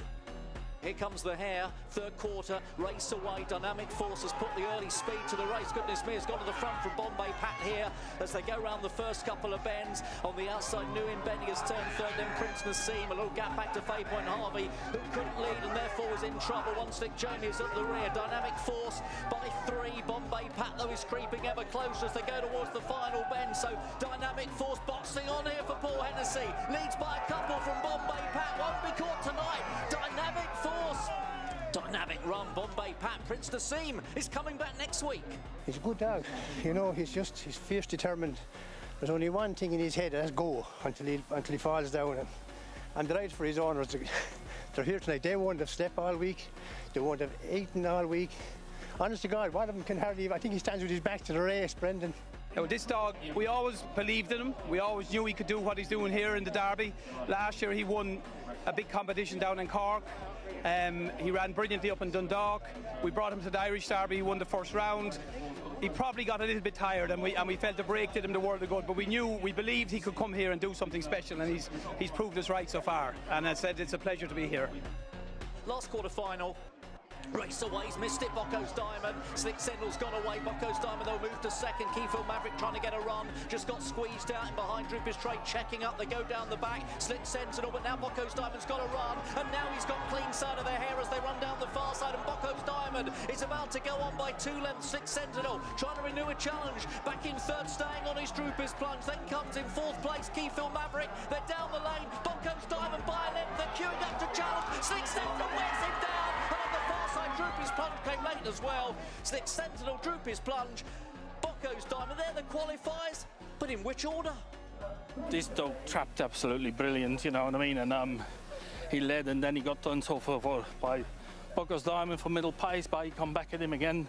As you can see, this dog is getting stronger with each run really, so while the derby goes along, and yeah, but in the semi-finals, and you know, I thought Droopy's Plunge ran a monster of a race, so yeah, absolutely brilliant.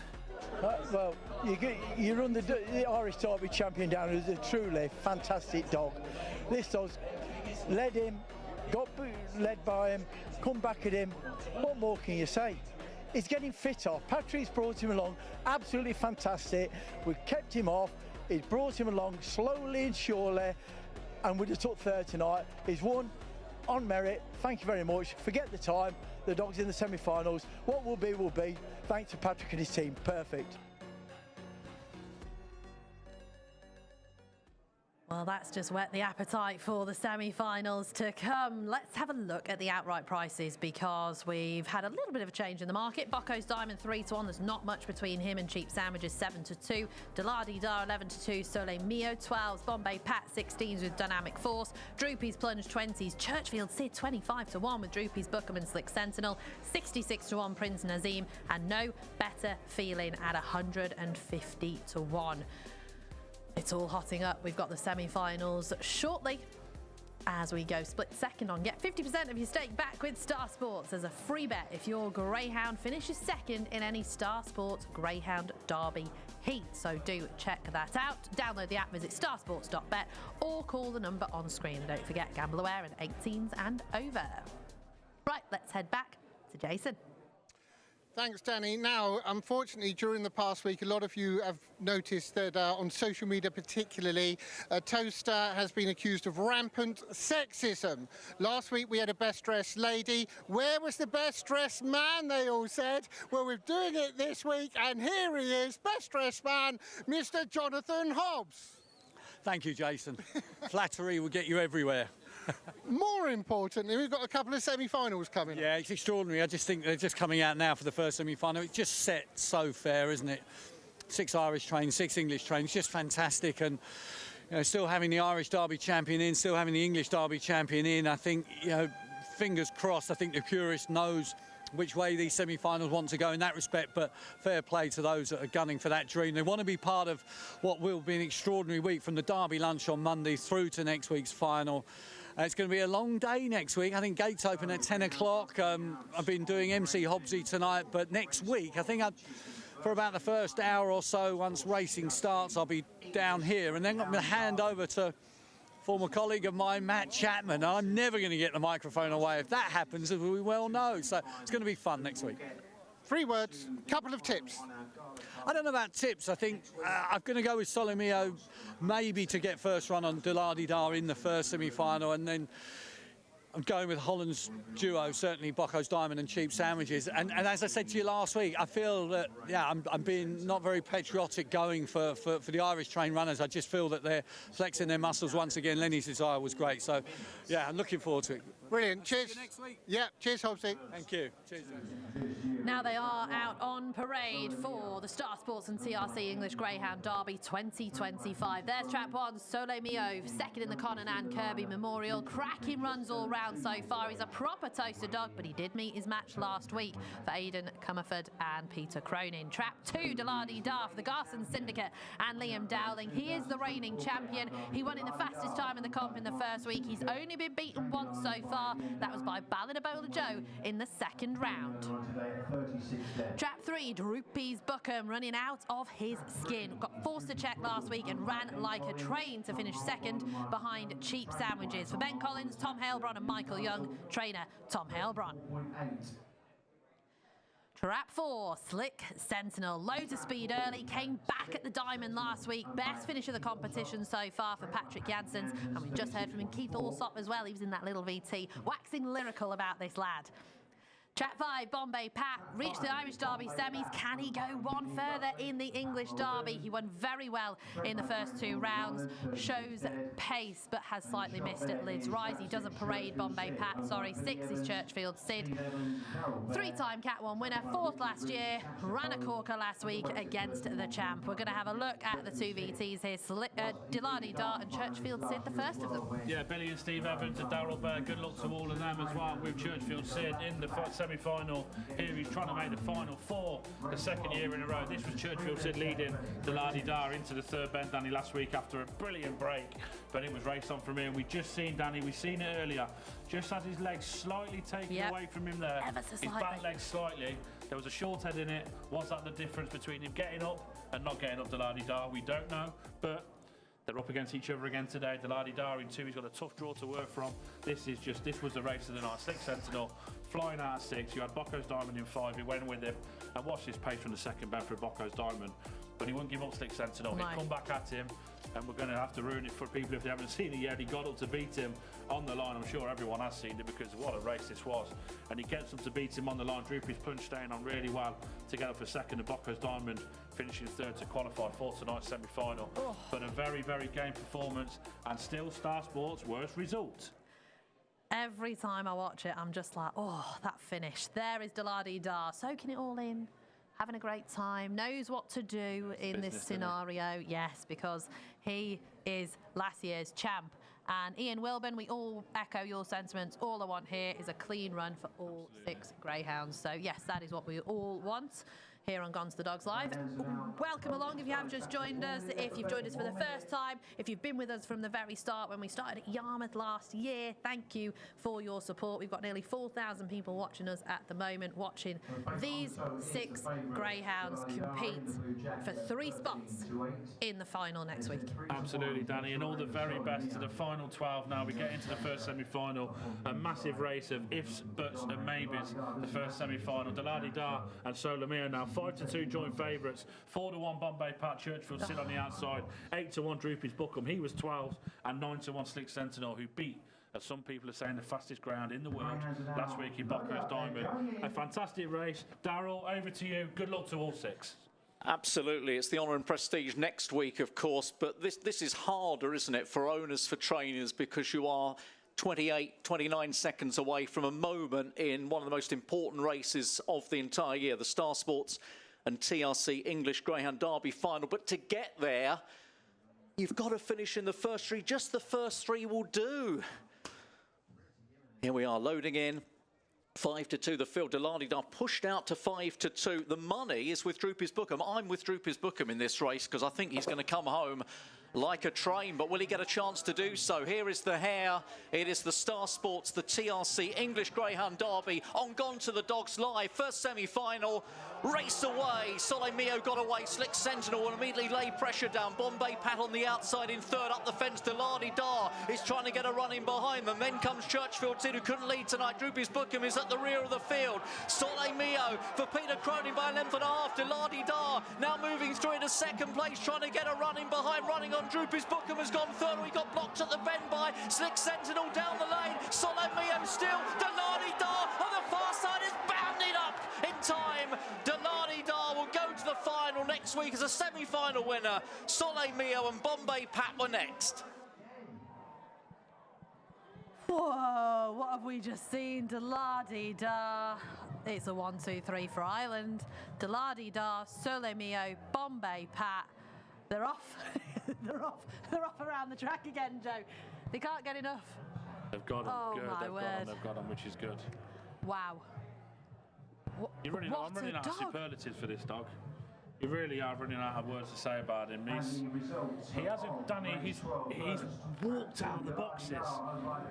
Walked out of the boxes. Solomeo's come away and flew into the bench. Slick Sentinel in a great position. Churchfield Sid, he didn't do what he's had to do. He hasn't come out of the traps into the third bend. You're thinking Droopy's Buckham's in a great position. But 28.62 off a missed breakdown to catch Solomeo.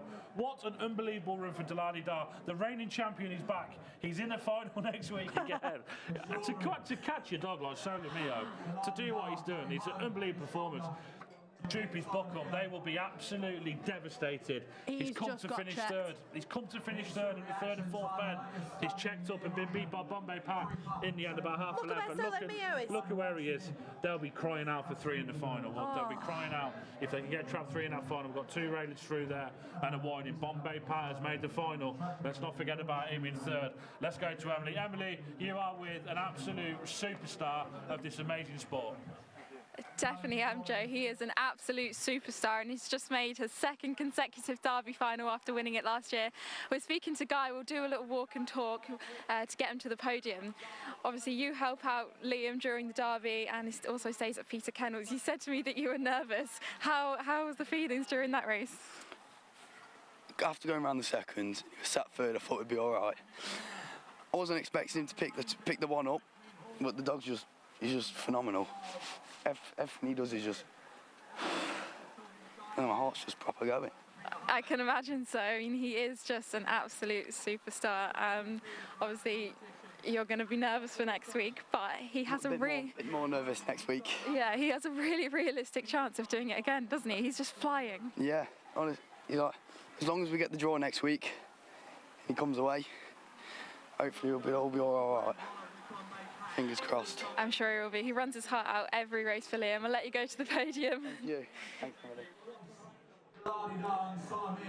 Wow, what a race. This is where Droopy's Buckham probably just missed it. We probably just missed where he was. It was on the third bend, wasn't it, where he's just come through and you could see this lad's qualified. He's qualified for third and then he just gets slightly crowded, and that is the difference between winning and losing when you're in top class races such as this. You cannot fault. Talk about Slick Sentinel, Churchfield Sid as well. Churchfield Sid has been an absolute unbelievable greyhound for Darryl Bear, for Stephen Billy Evans, Richard Rees and all the guys, and you know, he needed to lead, he hasn't managed to come away. Slick Sentinel, he's done all he can out of the boxes. Patrick's got him out of the traps. He's just found himself in with some real champions of this sport. Droopy's Buckle now, we've seen the trouble. There's going to be big days for this lad, whether it's over 4 bends or 6 bends, there's big days to come. But congratulations to Aidan Comerford, the Garson Syndicate and Eugene Buckley and Pat Muldoon who have gone through with Bombay Pat, with Solomeo, and of course Danny, the winner, Deladi Dar, is being carried to the podium again. He is just an unbelievable ground. The reigning champion is still there, and he's showing so many different ways, Danny, to win and qualify. Now, he's walked out there, and we're thinking he's in big trouble. He's walked out, though, but the dog who could have given him a bit of a hindrance is Solomeo. He's out of his way. So he's managed to just get that run that he needed into the bend. The worst thing he could have done was trapped, because he would have been with Solomeo. He would have been moving him out. We've seen where Solomeo went on the run to the bend. They're delighted. Connections, and rightly so. They're in another final. Jason, get inside there. Get in with them connections. What a performance that was by the mighty Deladi Dar. Just taking the photos. Photos are done. There we go. I've got to get in there. Oh, first of all, my favourite, Denise. Yep, it was my ironing. It was the ironing that did it. And I tell you what, this is called a segue, my friend. There was no wrinkles in that performance. See? Up there, making rebels. Come on, Cork. Yes. Go in, you got. I've got a feeling that's going to be filled up with something soon. Very shortly. Very shortly. I mean, come on the day. To do it again and to do it in that style. Absolutely incredible. Incredible. I mean, this is a dog for the age. We need stories in greyhound racing, every sport, and he's the finest story you can have. Absolutely. We said a couple of weeks ago, you wanted a superstar in greyhound racing. The superstar is there. He's the superstar. Come on, the da. Come on,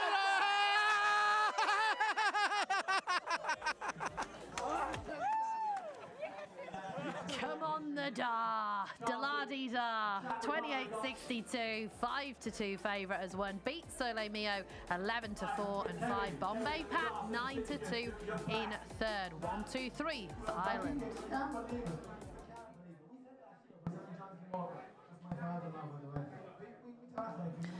Showtime guarantee with Star Sports, one of our sponsors here on Gone to the Dogs Live. We guarantee to lay any dog to win $5 on the show in any Star Sports Greyhound Derby heat. Well, we've only got one left.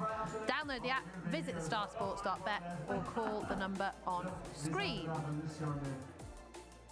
And here we go, next week. Bjorn Again is the headline. No, it's not. That's the Derby final. Bjorn Again, though, are on before racing to get us all hyped up for the racing. And you can scan that QR code right now if you want to book them and get involved with the best race on the calendar. Next Saturday, on the planet. We'll be here. Oh, yeah, on the planet. Yeah, I probably should have said that. On the planet. Yeah. I've said it a few times. If I gave you £1 for every time I said I can't wait for the Derby final, you'd be a millionaire. But I can't. It's the best night of the year. It's the best race of the year. It is what we all look forward to. It's what everybody buys a dog for, that Derby dream. And what we've just witnessed there is the reason why it is the best race of the year. Yeah. And the best race on the planet, because what you've just seen there and what we've just witnessed is, it's hard to describe. That's the guy celebrating over the tunnel with Hobbsy, and rightly so. Let them celebrate, let them enjoy, because Deladida, the reigning Greyhound Derby champion, is back in the final next week after an unbelievable run to catch Sole Mio. It's just incredible. Bombay Pat in third. He's through, Danny. He's missed a break again and he's through. But we've lost Churchfield Sid, Slick Sensible, Droopy's Buckle. 3 brilliant qualifiers. Ian Fortune's going to be unbearable. Right, we have got the draw for the Derby Plate, sponsored by PriceDuck.bet. Trap 1, Kilmore Dancer. 2, The Other Boss. 3, Romeo Tomcat. 4, Scooby the Boss. 5, Deliveroo. And 6, Lenny's Desire. First things you said to me were Scooby the Boss drawn on the wrong side of Romeo Tomcat. And Lenny's Desire won't get it. He's all his own way up front because Deliveroo starts as well. Yeah, he's coming out away really well, Deliveroo, so he's going to give Lenny's Desire something to think about. Kilmore Dancer really well drawn on the inside. With Romeo Tomcat, Scooby the Boss. I was watching Ashley do the draw. I'm in 20-1 Scooby the Boss for the comp. I was praying that he got Scooby the Boss out before Romeo Tomcat. Yeah. So he's now in the bad books, Ashley. with Romeo Tomcat coming out in 3. He's got to either fly or he's got to miss a break, Scooby the Boss. But Darryl, thoughts on that semi-final? That was just sensational and a brilliant call from yourself. It was an amazing race to watch, wasn't it? And yeah, Ireland 3-0 up, I guess, with one semi-final to come. It was just amazing, wasn't it? The run of Deladida, I think, more than anything, Joe, because he looked in a bit of trouble. Look, I was rooting for Droopy's Book, and from a personal point of view, going into the third bend, I thought we were going to get a qualifier. But listen, that's the way the cards fall, of course. Well done to those that have qualified, and 3 more places up for grabs. We're looking at the market coming in now. 11-8 then, Bocco's Diamond. Cheap Sandwiches 2-1. Dynamic Force at 4. Droopy's Plunge at 13-2. Let's show you the lineup then. 28-1 is Prince Naseem, and 40-1 down on the inside is No Better Feeling. This is how they will line up, and of course we've got to consider now, haven't we, with the 3 favourites in the second semi-final, there has to be a very strong chance, anyone working out mathematically, I don't know what the percentage is, but a very strong chance we could end up with an all-Irish final in 7 days' time. But I can assure you that Esther Driver, Maxine Locke and Patrick Janssens and all their owners and supporters will be doing everything they can to make sure there is some British representation next Saturday. Yeah, we've got everything crossed here for just one of the UK runners to make it through, so it's not all green. Because if it is all green, I've got my dress sorted out anyway, so that'll be an easy one for me for next week. But the second semi, it's the 1-2 from the Irish Derby, who are going paw to paw for the 3rd time. We're going to have a look at Cheap Sandwiches from last week. He had the draw of the round last week. It was just superb. Yeah, great run. Droopers landing in 3, Sole Mio in 2 there. We've just seen qualifying for the final with Pete Cronin. He's hit the crossbar many times in the Grand Derby. Pete Cronin, he's back in the final yet again. Sole Mio and Droopy's Buckham, of course, we desperately lost there in the semi-final. But this is Cheap Sandwiches. He's balanced round here. He's gliding around the track, Danny. He's drawn inside Bocco's Diamond, which might be tough. But he's just if any dog deserves a competition, it's Cheap Sandwiches. Yeah, I mean, they're kennel mates, and Cheap Sandwiches is just around at the wrong time, if you know what I mean, because he's so good, but he's in against a dog that's just that little bit better, potentially. Right, we've got Dynamic Force here, who was phenomenal last week for me. Brilliant performance. We've seen the owners here, they're next to us here, Brandon, they are literally on the table behind us, boards here, and they're nervous. They're nervous wrecks, and rightly so, because that's what it means to people. But if he can do what he done last week and come away, Danny, out of 4, we've seen him holding Churchfield Sid in round 3. We've seen him hold him to the bend when he come away, so he's got good early, this dog. Yep. He's going to have to do the same again. Let's not forget about the 3 UK runners on the inside, all trying to qualify. Droop, No Better Feeling, Prince Nassim, Droopy's Plunge. Big prices for a reason, because they're in with the cream of the crop. Yeah. But you tell any of them that they can't qualify from this. I couldn't, to be honest, because No Better Feeling, he's one of those really consistent types. He won his first round heat, and then he's just been sneaking through, and that's all you have to do. You just have to qualify. Prince Nazim, he's done the same. He's not won over here yet, at all. And then you've got Droopy's Plunge, who is as fast as anything. He just needs to put it all together for me. And he's also got a break where he can come out. Now he's in a trap here again. We talk about it a lot. They can come away out the middle boxes. If he comes away clear to Prince Nassim, No Better Feeling. The 3 on the outside, they're going to have to go clear, because he'll be staying on and staying. He stays extremely strong. He's big price, 11-2. He was 13-2, so money 4. Droopy's Plunge now. I'm not surprised. A little bit for Bocco's Diamond. He was 6-4 into 11-8. Cheap Sandwiches was 2-1 into 15-8. 3-1 Dynamic Force, 40-1. No Better Feeling, 22 Prince Nassim. We're just about getting our breath back from that. We've got to do it all again. I know. I mean, I really want Cheap Sandwiches and Bocco's Diamond to get through. Yeah. That's what I want. But is it going to be an upset? Or are we actually, as I've seen on many of the comments, are we actually going to see tonight Bocco's Diamond do what he's done at Shelburne? Because there's been plenty of talk that he's not quite taken to Toaster. He's not, the force that he was at Shelburne Park last year. But I think maybe the 500 metres at Toaster, it's such a big galloping track, maybe it just stretches him. Maybe it's the run to the drop that's just taking that little bit extra out of him. Will we see something special? I kind of hope we do. Well, he's in the right hands with Graham Holland, if he is going to do it.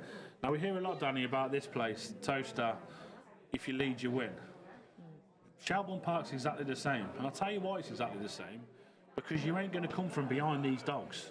These are the best dogs, and when the best dogs lead, they generally win.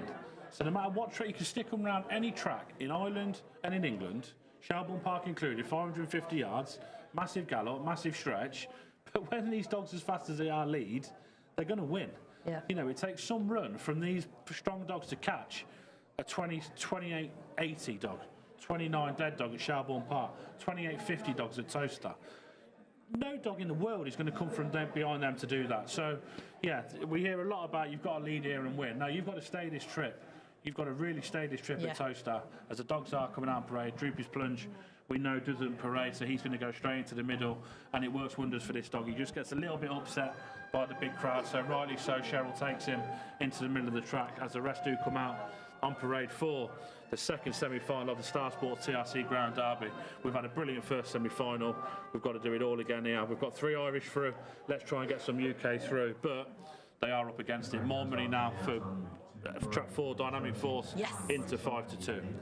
I've put a little bit of money on him as well, so I've moved that market a little bit with my £2 each way. Anyway, I've not done each way. So they are just coming out onto the track. I would love a bit of UK representation. I have a feeling it might be 4, 5, 6 combo TriCast for this race, but we are going to have to wait and see. Droopy's Plunge will not parade. He's a nervy type. He doesn't like crowds. He doesn't like anything. He just wants to get his head down and race. So fair play. If that's what you like, absolutely no problem. And it's not done him badly so far. 12 from 22 is his strike rate. He is 11-2 at the moment. I really would love No Better Feeling to get through. I've seen Esther Driver. She's been here every week. She's been running across the track to, greet the dogs as they come in and just having a fabulous time. But here is the parade. We've got 1, No Better Feeling. 2nd in the Puppy Classic, 1 in the first round. He's getting better with every look round because the fastest time he's recorded so far in the quarterfinals, 28.92 calculated for Iffy Trap and Esther Driver. Trap 2, Prince Nazim, 8 wins in Ireland for Sean Conway. Hasn't had a win over here yet. Needs another 28.80 to compete for Kim Bergen and Maxine Locke. Ears are up though, or one is. Trap 3 is Droopy's Plunge, has reached 2 Cat 1 semi-finals. Patrick Janssens said on the podcast last year, this is his Derby dog. He's been spot on so far, and it was a cracking finish last week, and he's just denied.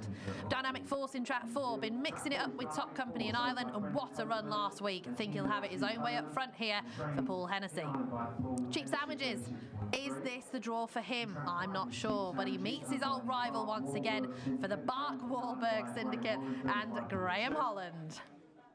And Trap 6, Bocco's Diamond. Brilliant buckle both times they've met. Is this the time Cheap Sandwiches gets the better of him? Again for Graham Holland, but this time for the Remember Them Syndicate. This is a sensational race. Oh, this is just brilliant. This is what ground racing is all about, Danny. We're seeing Toaster under the lights. We've had the sunset. We've now got the best dogs on the planet in the semi-final of the Star Sports TRC Ground Derby, second semi-final. 3 Irish through from the first semi-final. Solomia, Deladi Dar, Bombay Pat. If you have just joined us, thank you very much. You've missed an absolute treat in semi-final 1 with Deladi Dar catching Solomio and Bombay Pat qualifying there. We lost to 3 UK runners. Droopy's Buckham desperately unlucky in defeat, as was Slick Sentinel, Churchfield Sid. We've got one more race out, Churchfield Sid, I believe. Danny, he'll run next week on final night, and he will be retired, and he will enjoy a fantastic retirement. But let's focus on this now. 40-1, No Better Feeling. 22-1, Prince Nassim. 11-2, Droopy's Plunge. 5-2, Dynamic Force. Plenty of money for was bigger in the week. 5-2, Cheap Sandwiches. That's the biggest he's been this week. Yeah. And 6-4, Bocco's Diamond, also the biggest that he's been this week. Does it really come down to if Bocco's Diamond traps, he wins, and then it's what qualifies in second and third? A lot of people think it is, but he's drawn outside Cheap Sandwiches here, which might be difficult because this dog is consistent, he's coming away, he moves off from 5 as we've seen. Bocco's Diamond will move in from Trap 6. That could allow the way for Dynamic Force down the middle of the track and the inside runners to go and get the run they need. But let's say we have a clean run race. All the best to all 6. Bring it on, Darryl. Over to you. Good luck. Yeah, what did Graham Box say earlier with Jason? It's the box they've been waiting for, Trap 6 for Bocco's Diamond. That's when he got the fast start, didn't he, in the earlier stage of the competition. But there is no margin for error because we know where Cheap Sandwiches will be looking to go. Pressure on early for both of those. Dynamic Force has been heavily backed in these last few minutes. Danny's nap, of course, for a clean sweep for the naps as well. It's just a smaller side, but it's worth mentioning. Paul Hennessy's runner in Trap 4. 6-1 about Droopy's Plunge, who came home so strongly last week. And then big prices, both No Better Feeling and Prince Nassim. But they are in the semi-finals, and they are 30 seconds away, potentially from a place in the final. Chris has waved the flag. Now the moment of truth awaits for the Star Sports TRC English Greyhound Derby 2025, second semi-final. Race away then, and Bocco's Diamond paces up on the outside of Cheap Sandwiches and will have the lead as they go towards the first bend. They've broken on then from 4 who couldn't hold his posse. Dynamic Force has gone wrong at the back, drops away. Up into third, looking for qualification, No Better Feeling. Down towards home, it's Bocco's Diamond being pursued by Cheap Sandwiches, just as they were at Shelbourne in the Derby final last autumn. And off the turn, Bocco's Diamond by 3 lengths is charging home. He'll be in the final with his kennel mate Cheap Sandwiches, and with them, Droopy's Plunge back in third for Patrick Janssens. He's also in next week's big showdown. Wow, what a run from Bocco's Diamond. We knew he needed to get out today, and he has done so. He's beaten his old rival, Cheap Sandwiches, once again in second. But quite frankly, all eyes are, for me, on Dynamic Force because he has been desperately unlucky and the ambulance is out. Well, just all thoughts with them because 6 was away well here, Bocco's Diamond. Trap 5, Cheap Sandwiches was in second place all the way down the back. We'll have an update from Dynamic Force and Connections at some point, but he will be checked over by Polly the vet.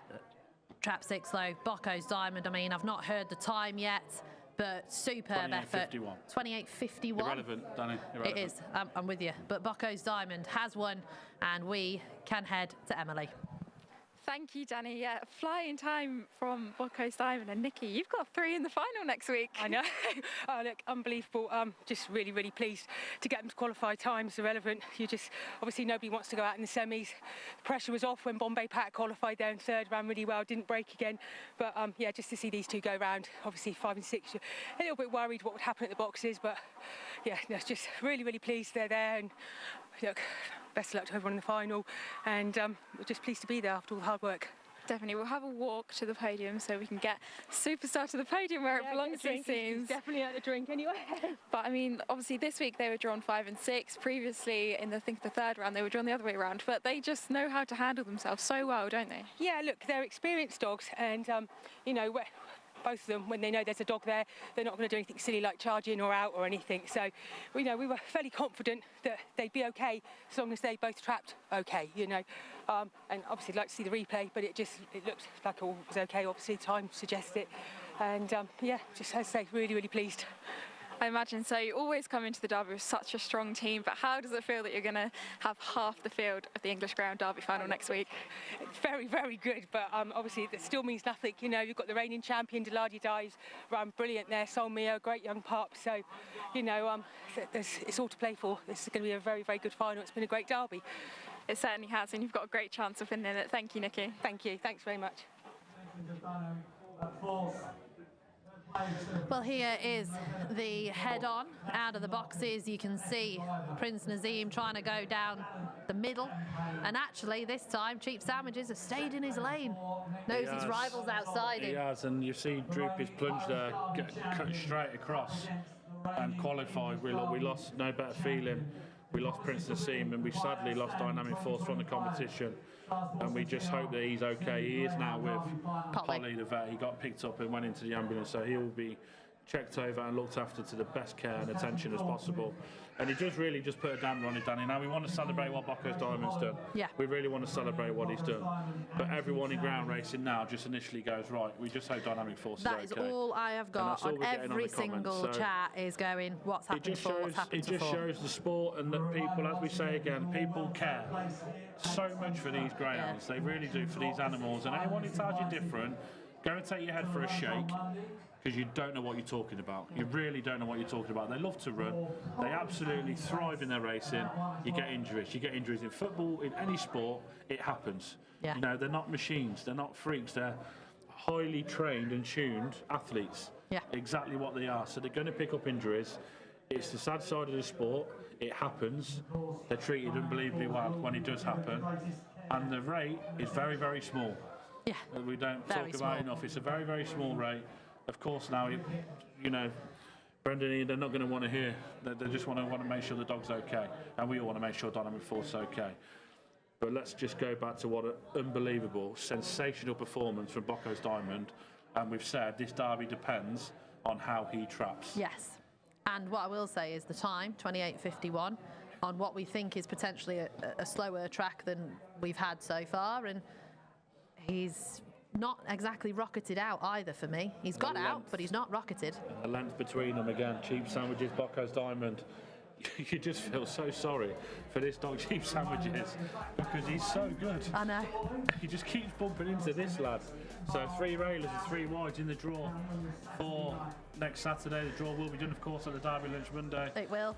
It's not quite as even, though, in the whole UK Irish states, is it? It's 5-1, and Graham has got all 3 wide runners, Bombay Pat, Bocco's Diamond and Cheap Sandwiches. And it'd be fascinating to know exactly how he wants them drawn.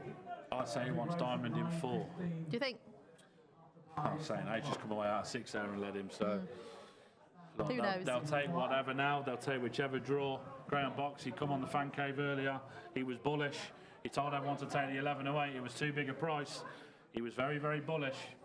And he was right, because he knew this dog would come away. He's just with a magician in Graham Holland. He's won this twice now at Toaster with Gaytime Nemo, with Romeo Magica. Yep. He's trying to make it 3 out of the last 4 years, by the way. 3 out of the last 4 years, if he manages to win next week. That's crackers. Will be Graham Holland. But here we go. This is a QR code for next week. Danny? You can watch the live racing right here at Toaster Race Course. £45 for adults, £10 for kids. There's free entertainment, there's rides, there's face painting, there's Bjorn again, there's loads of acts. The doors open at 10 o'clock. You can have cuisine from all over the world. You can scan that QR code now to book your tickets. But the highlights, of course, start at 5:44 next Saturday when we go with a 15 race card. And the cherry on the top is the final of the Star Sports and TRC English Greyhound Derby of 2025. Draw will be made Monday. We'll know it probably around 1 o'clock or so, and it will be plastered all over social media, you can guarantee. Congratulations to Graham 3 in the final, but congratulations to the 3 Tall Men Syndicate of Droopy's Plunge, Bart Wahlberg Syndicate of Cheap Sandwiches, and the Remember Them Syndicate, including Graham Box, who make it to the final. They join Aidan Comerford with Solomia. They join the Garson Syndicate, Deladi Dar, and they join Eugene Buckley, Pat Muldoon with Bombay Pat. As the smiles are out now for Bocco's Diamond, the fastest ground on the planet. Jason, you must be with some thrill connections. Thanks, Joe. And what a performance that was by the mighty Bocco's Diamond. Just having the photos taken there. And I've got to come to this man, Graham Box. Well, you didn't put anyone away at the start of the show. I told you get on and I was right. 7-4 looks massive now. Doesn't it just absolutely electric? Yeah, he actually broke tonight, didn't he? Which he hasn't been doing. So roll on the draw, roll on Monday. Well, we know he's an absolute superstar, as is the lesser spotted Bev. Now, I'm going to come to Diamonds Are Forever, Bev. Definitely, definitely. I hope he'll be treating you after that. Oh, just he's relieved to be there. Absolutely relieved. No one loves their greyhounds more than you, and you just invest in all of them. Doesn't matter if they're Derby champions, but when you get a special one like this. And he certainly is special. Can I get him down? He is absolutely super special. And what's the next week going to be like? Oh, it's just a dream. We're dreaming this week, so it's, yeah. Well, we'll all dream with you. We can't wait for the final. Wonderful performance. Absolute credit to the game. Cheers, Ben. Thank you. Congratulations to all concerned. We will reconvene. Result is in for the second semi-final. Bocco's Diamond 28.51. He matches his fastest time in the competition, but he's still a spot slower than the reigning champ Deladi Dar. 6-4 favourite beats Cheap Sandwiches at 5-2, and track 3 Droopy's Plunge makes it through. The sole UK flag is flying. 6-1 third. Looking to create history in a star-studded field against them. A reminder once again, check your race card. Now we've got tonight's winners. We had Shadow Storm, Not So Slow, and Belmullet Boozer in the sprint semis. 15.51 for Shadow Storm. Ballymac Odin and Gary the Arb in the 6.51. I was going to say that's not quite right, but it was 15 something that I can't remember now. Ballymac Odin and Gary the Arb 29.31 and 29.07. Romeo Steele and Fabulous Livia then proceeded to win the 7.28 and the 7.46. We've got Vagar, Vicky, Savannah Jackpot over the 7.12. I was going to say 21. 42.21 is very, very quick from Vagar. Lenny's Desire didn't go quite as quick as last week, but he did have Romeo Tomcat leaning all over him. They were trying just to get to their own racing line. Scooby the Boss, 28.84, and then the big two, Deladi Dar and Bocco's Diamond. Yes, Deladi Dar has gone, 11 spots slower this evening than Bocco's Diamond, but he still holds the fastest time of the competition by a spot, and I, for one, cannot wait to see what they do against each other next week. It is going to be a sensational final next week. Ian Fortune has just texted. Go on. That is a greyhound. That's all he said. That is a greyhound. Ian, you are right. Now, Daryl, you are in a privileged position calling all of these champions home. I envy you in a way, but you have got a tough job tonight as well. I mean, it's an absolute privilege to call them, but wow. I mean, just incredible performances. Just look at the times, considering the way the track has been running this evening. And I think, you know, when you look back, you'll say to yourself, who did you want in the final? I think we all want Bucco's Diamond and Sheep Sandwiches definitely in the final, because that's been the story through this derby all the way. They are there. Nothing is guaranteed, though. Of course, the draw will tell us more, Danny, on Monday lunchtime. But, yeah, our congratulations to all those that have made it through. Our commiserations to those who didn't quite make it at this so important semi-final hurdle. Like he's under the spotlight. He's going to be interrogated there, Daryl, doesn't he, with his light on? Yeah, commiserations to everybody that didn't make it through. We haven't had an update yet from Dynamic Force. The one thing we absolutely do know is he will be having the best care possible. So I'm sure you'll see it on the social media channels once we do have an update with what has happened to Dynamic Force, but thoughts with them and connections. So make sure you join us next Saturday. Right, we've got 15 races. We're not going to be covering necessarily every single one, so we will be confirming the on-air time. We'll also be doing a preview. Again, that will be confirmed closer to the time. So if you haven't yet subscribed to the channel, the best way to not miss any of the action, if you're not going to be here at Toaster next week, subscribe to Gone to the Dogs Live on YouTube, and you can enjoy it all. And many thanks to all the numbers, Danny. Record numbers tonight, nearly 5,000 viewers watching the show tonight, Gone to the Dogs Live. That is a record for us. Thank you. That's what these greyhounds do. So many thanks to everyone who has tuned in tonight. You have seen an absolute treat. Make sure you join us next week. First and foremost, get here. Yes. And watch it, because you want to see this in the flesh. If not, join us next week on Gone to the Dogs.